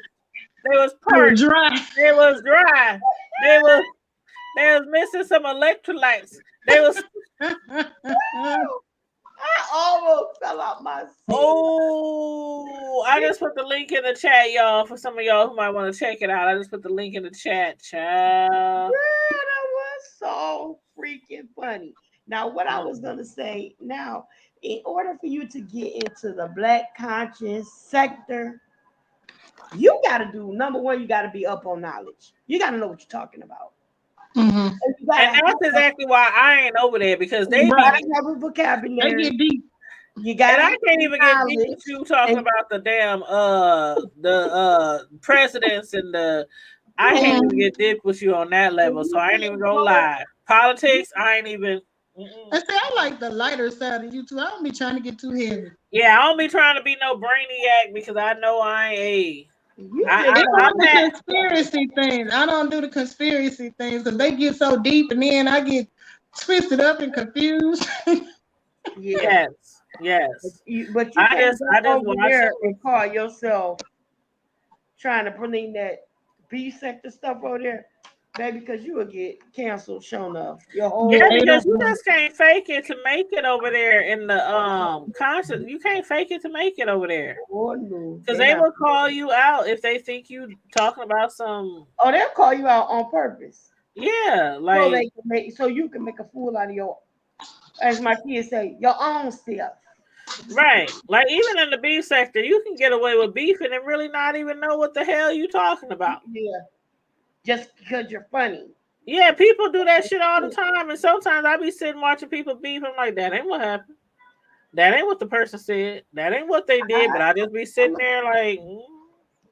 The reason why I don't watch Fight anymore, I don't pay no attention, is because you can tell that she does what she does because she's an opportunist. It's strategic commentary.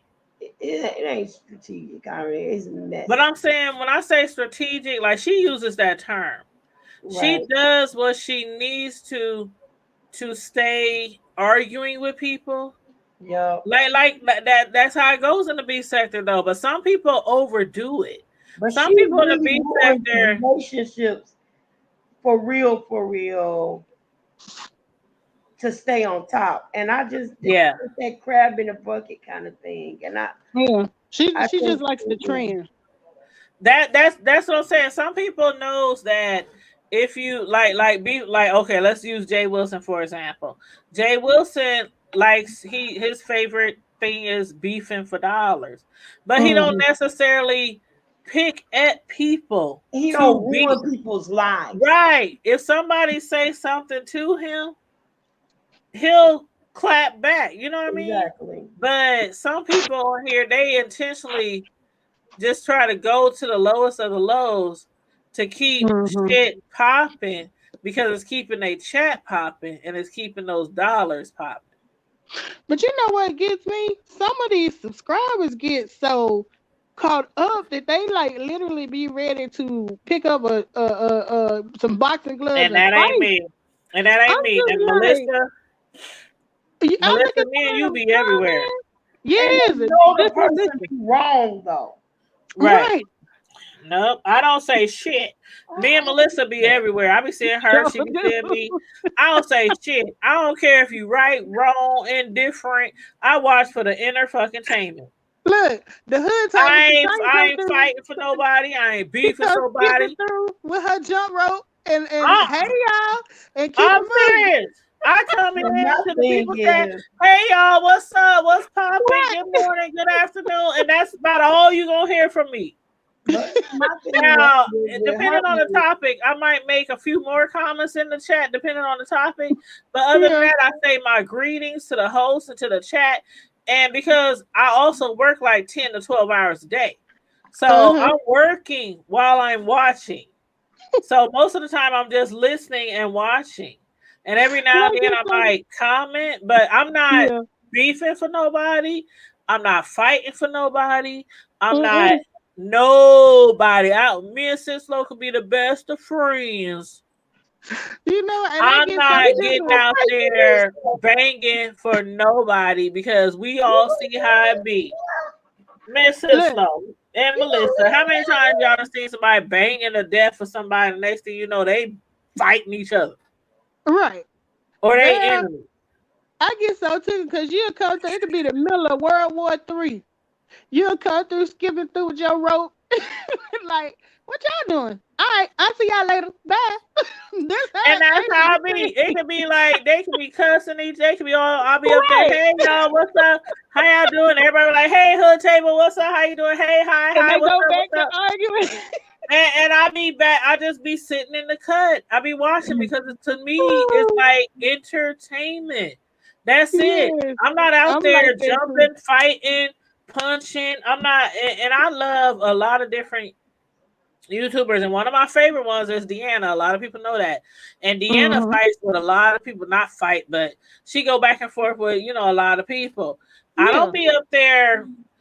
What the fuck you say about Deanna? What somebody else said, or what you say about Spiller Boy, or what you say?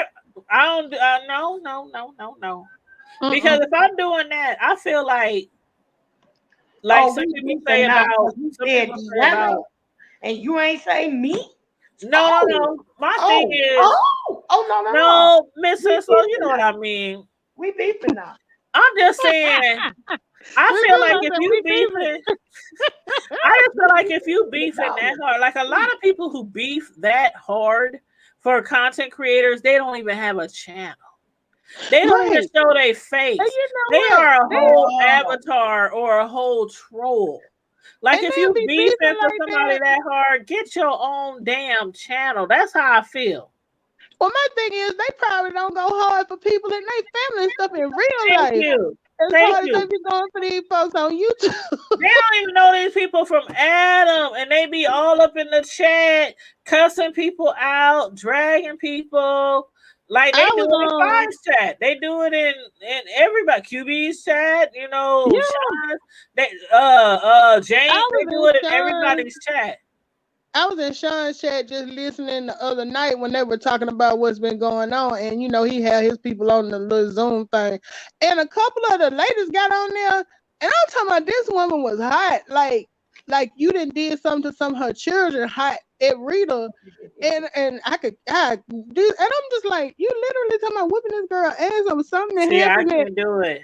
I'm not gonna get no virtual fight. I'm not getting no virtual fight, no virtual beef with nobody. I was tricky. And then as soon as you do, that's why I say in my VS voice, these people in the B sector have to have a lot of stamina, because what generally happens after you beef with somebody so long, your address get leaked, your phone number get leaked, your job get leaked, your baby daddies, your children, your husband, your mama. Like they start doxing everybody who is in the beef sector who beefs. Eventually, they get doxed. Right. That's one of the main reasons why I'm like, no. And we can easily, we all watch everybody in the beef sector been doing it for years. We can easily start beefing. Easily, and it's not necessarily beefing, but just discussing what somebody else said. That's how the beef start. Yeah, if you take all you're doing is giving your commentary about what somebody else said, and then they don't like it, so they start talking shit about you. Then you start talking shit. That's how the B sector operates.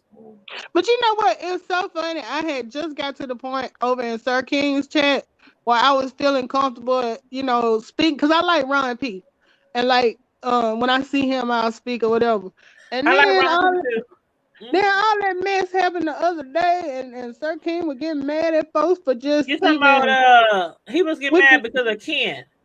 Yeah, and he got mad at Terry P because he felt like she didn't respond the way she should have responded, and people were coming up there and trying to balance it out. I don't like Terry P. Yeah. But so whenever she comes on anybody's platform, I immediately go left. Yeah. I can't stand her whiny, bougie acting. Right. Call herself black. I can't. And the thing about it, why a lot of people don't like Terry P is because even if she is black, she comes off sounding like the most countryest wife of a plantation owner.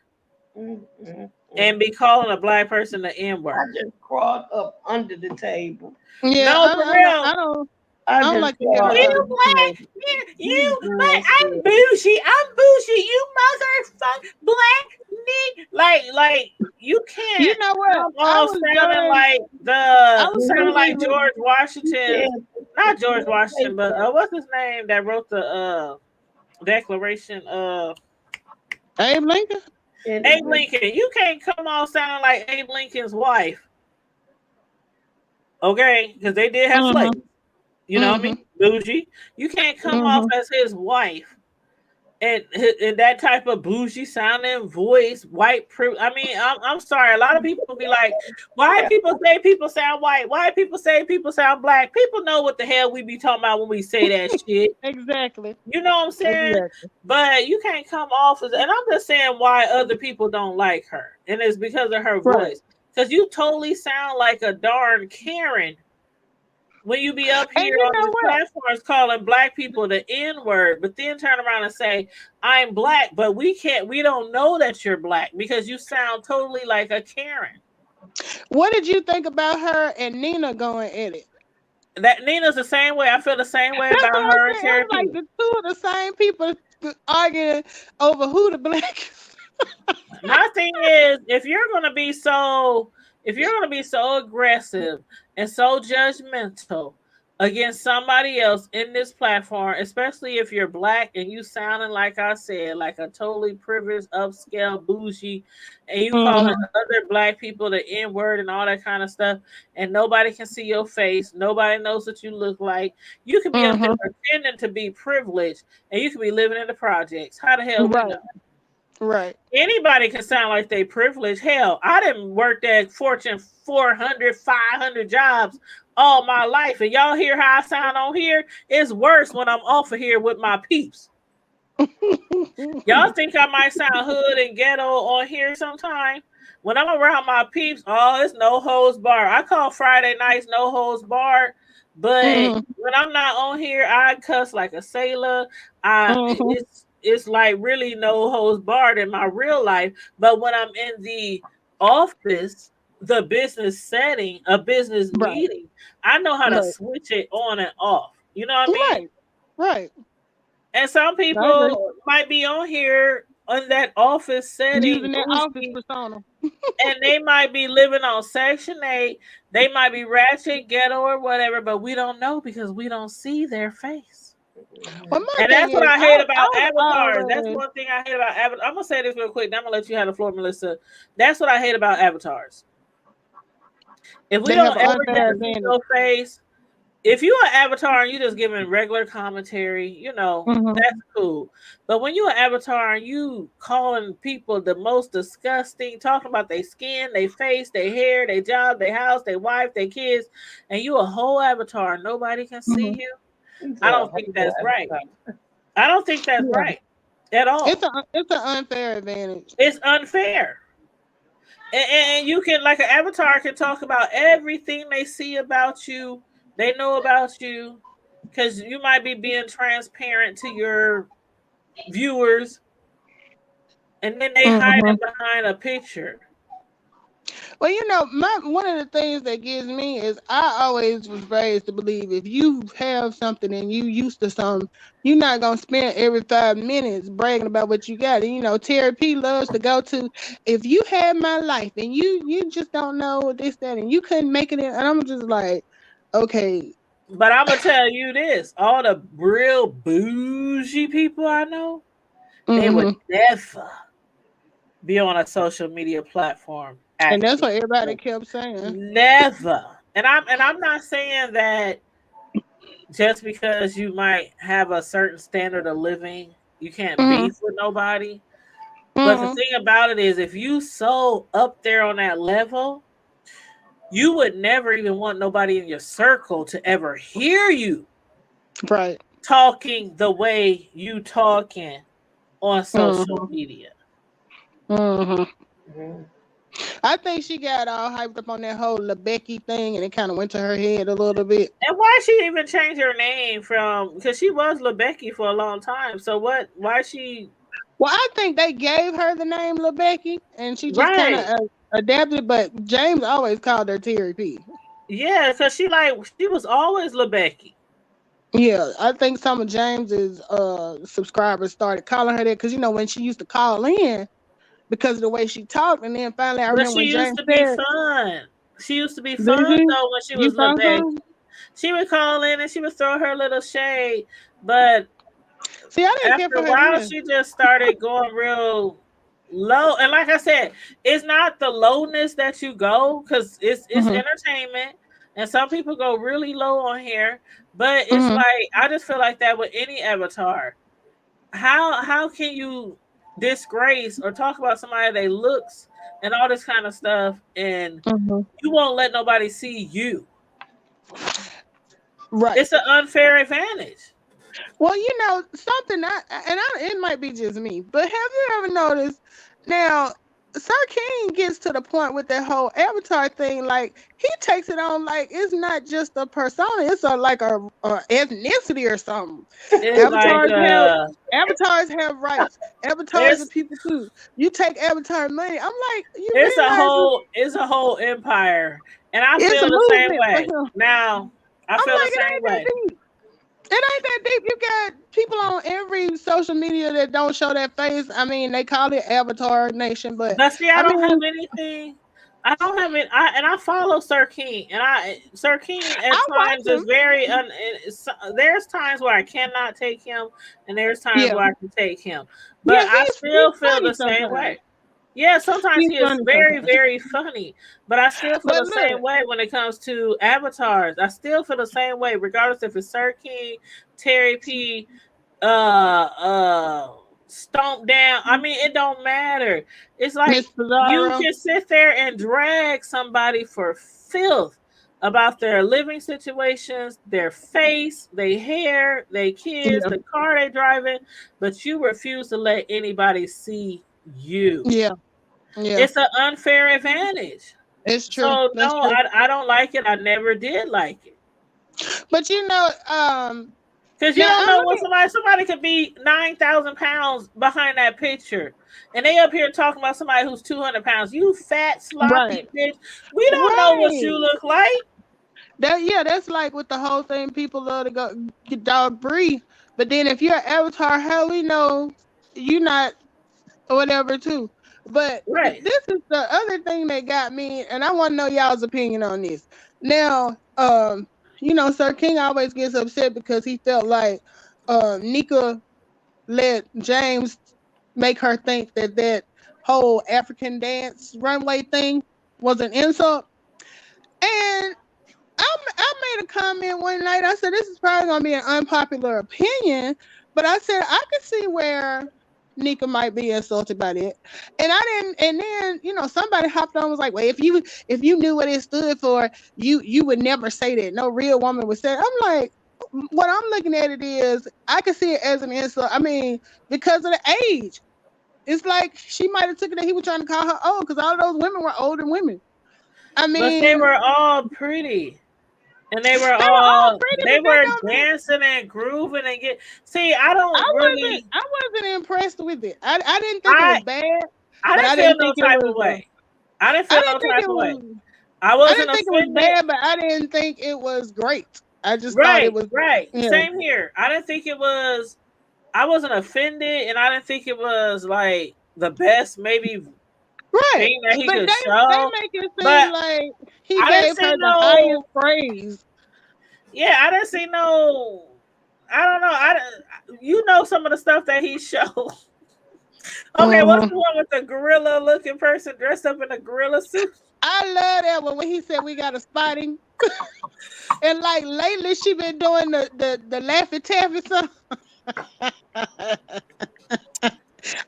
And you know what? It's funny, but I hate to say it, but it does put me in the mind of doing. I be cracking up. He be playing some of them videos, and I just be like, I'm telling you, I can be working, and I'll be in my seat, and I'll just bust out that Laffy Taffy. I'm like, what am I doing? And I like the one he had with the Kim Bree with the two girls.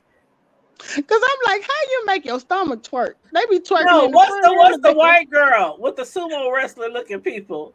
How she hunched down?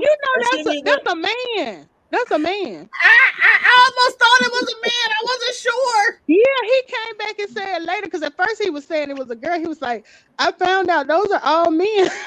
I swear to God, on everything. When I look, every time I see that scene, I'll be like, damn, that looks like a girl. But I'm like, why would she be the only female around all those other sumo men looking wrestlers? But the way they squashed their body down, it was what? I'm like, and then some of it I don't be feeling, you know, because it be like a little over the top, but yeah, and because like at first I ain't like the little midget dancers, the one he always be like, this is Ron P. I'm telling you, that one, I ain't care for that at first. It had to grow on me. I said that looked like a little Bruno Mars.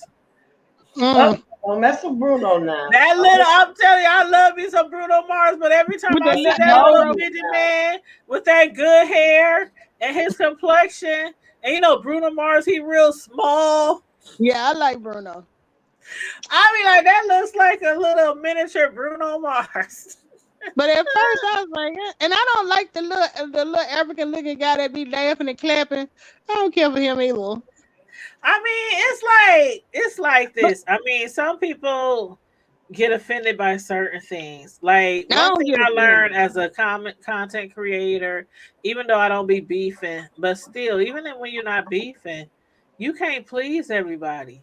You can't. You can't satisfy anybody. I don't know how many times I end up blocking people off my channel because they done left some nasty comment on one of my videos. They didn't like the way I said something, or they didn't agree with my opinion, even though I'm not a beefer. So it's always gonna be some trolls. And they're always the ones with the avatar, by the way. They always gonna be an avatar. Trolls are always avatars. They don't never show you their real face. Or they might show you their real face, but they don't have no channel, no followers. And they just don't here to just talk shit and fuck with people. Just the heckle. Yeah, they just when we first launched the campaign for the girls with the tie and I don't know, you know, it was a bunch of what's the little one nobody knew who the wrench. The wrench came on our thing and said, don't buy this stuff, you don't know what's in it. And I had to block him. I was like, anybody never even heard of us. This is the first ad we done put out, and you done come over here and said something like that. And that's messed up. And whatever happened to the wrench? You know what? That's another one. Like, who the hell is the wrench? Who was the wrench? Is the wrench out here on a different name right now? They said it was a bunch of different ones, though, right? Yeah, it was like the wrench's mama, the wrench's daughter, the wrench's wife, the wrench's. I mean, it was a whole bunch of wrenches. Even with the regular wrench, every time people with block one, it would come right back. So they said it must be like 50 different of the same. Because ones. You can make like there are some content creators. There are some content creators out here who got like 15, 20 troll pages. See, that's too much work. And that's, you know, that's like 15, 20 email addresses and passwords that you also have to have for every Google account. And that's what I thought was funny was to remember Teresa was crazy about, hey Richie, and she had ordered all of his stuff, and then he ended up turning on her, didn't he? But you know one thing people told what about that weird guy? The weird guy with the glasses that lived in an apartment by himself, and he was at Jay Wilson and them all the time, and he became friends with Wiley. Who? And I think he was friends with Fight too. Oh my God, I can't think of that guy's name. And he wore glasses? He would never show his face. He finally showed his face, and Fight told him he was nice. Oh, I know who you talking about. You talking about the one he's gay, right? Yeah, I think so. And he got a really nice house, really nice job. So he claimed. No. I know who you talking about. It's, this guy was, I think he was molested by somebody and somebody. I thought you were talking about what's the guy name? He finally showed himself on 5 Channel. He had been on everybody's platform. Yeah, him. That's who I'm talking about. I can't remember his name off the top of my head. I don't remember. Because he claimed he was in the medical field and he was on the front line. And every time he come on the screen, he got a beautiful house. I mean, he just seemed like he's. And he talked with that lisp. What is his name? Everybody thought Sir King was him at first, and I was like, that's not the same. Yeah, person. everybody thought he was Sir King, and I used to think Sir King was the other dude, so the one that used to hang around with Michelle Zills. And I still swear to God, they the same person. They sounded different though. They sounded the same to me when they first both came out. And matter of fact, I have followed Zills for a long time before Sir King even came out. I used to follow, I still follow Michelle, but I used to always be in her chat. And Zills was always on her platform. And I swear, him and Sir, they sounded just alike when Sir King came out. I don't know why that other man name can't come to me, because he was on everybody's platform getting on folks' nerves. We'll get it as soon as we get off of here. We'll remember it. I used to chat, like if I saw him up on there, a lot of times I'd click off. And he brown skinned. He's a handsome guy, actually. He ended up being a nice looking guy. Yeah. Even though I thought he was gonna look like Norbert. But what is his name? I don't know, child. But I know one thing, y'all. We've been on here for a minute, and I know I really have to get off of here. I'm not trying to put y'all off of here. I swear to God. You gotta get up in another. Y'all know on a normal day we could be on here and chopping up all night, but I literally gotta get up in 3 hours. Yeah. Because my phone is down to 7% anyway. I'll probably be up in 3 hours. I'm supposed to be out the door at 5. Like literally. Get off of here, mama. I know. Well, I want to kick it with y'all. I don't know. I might come live again Sunday because I just want to thank y'all again for not only the birthday wishes but the birthday Monty. Oh, hey, ting-a-ling-a-ling, it's your birthday. It's your birthday. Happy birthday to you. Hey. Happy birthday. Happy birthday to you.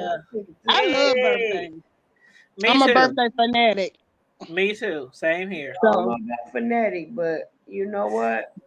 I'm going to Frankly Beverly and Maze. Turn up. Oh, you know what I do like? One of the videos I do like is Lemon's video on Sir King. When he comes through in the truck, he say, turn up. Oh, y'all ain't seen the new video. It's like a commercial kind of, Sir King. He had like commercials for every. Because he got the new lemon level he's coming out with. In the lemon video for the segment, he pulls up in this SUV and he jumps out the car. Lemon. It's like a cartoon character. And the thing be like, turn up. You know how Lemon always say, turn up? Mm-hmm. It's so cute. It's so cute. Mm-hmm. But yeah. But anyway, you guys, I am going to get off of here. I really appreciate everybody who came on tonight. Everybody who gave Miss Sislo some good birthday wishes and birthday blessings, cash apps. If you have not cash apped her and you want to cash app her a love offering for her birthday, it's $Sislo. SISLO, $SISLO. So cash app her girl some birthday love for her birthday. She is 555. Okay. She is 55. So feel free to show her some love if y'all want. And subscribe to Miss Sislo Newsworthy. Miss Sislo Newsworthy updates. Yes, Miss Sislo Newsworthy updates, and make sure you sign up to Melissa King's channel as well. And Tone ain't got no channel yet, but we working on that. Okay. I'm still waiting on 2216 channel. Huh? I'm still waiting on 2216 to come through with her channel. I don't know, because she said she was gonna change her name and her whole platform. So I don't know what she got in store for that, but because I'm still waiting on y'all to do the show about the religion and blah blah blah blah. Yeah, and we still supposed to do the female show with me, you, Tone's wife, Sister and Karma Diva. So yeah, we got some things in the works. Okay. So we'll get to it. Good day tomorrow. Thank you. Send us some blessings because we will be on the road. So everybody pray for us. Safe arrival, safe departure, all that kind of stuff. And thanks again for everybody tuning in. If you didn't already like and share the video, go ahead and like and share the video. Subscribe to the Hood Table channel. Stay safe. Be blessed. Remain vigilant as all time. And Karma Diva ain't here, but I'm going to say it. Always keep it hood. All right. Love you guys. Yeah. Good night. Good night.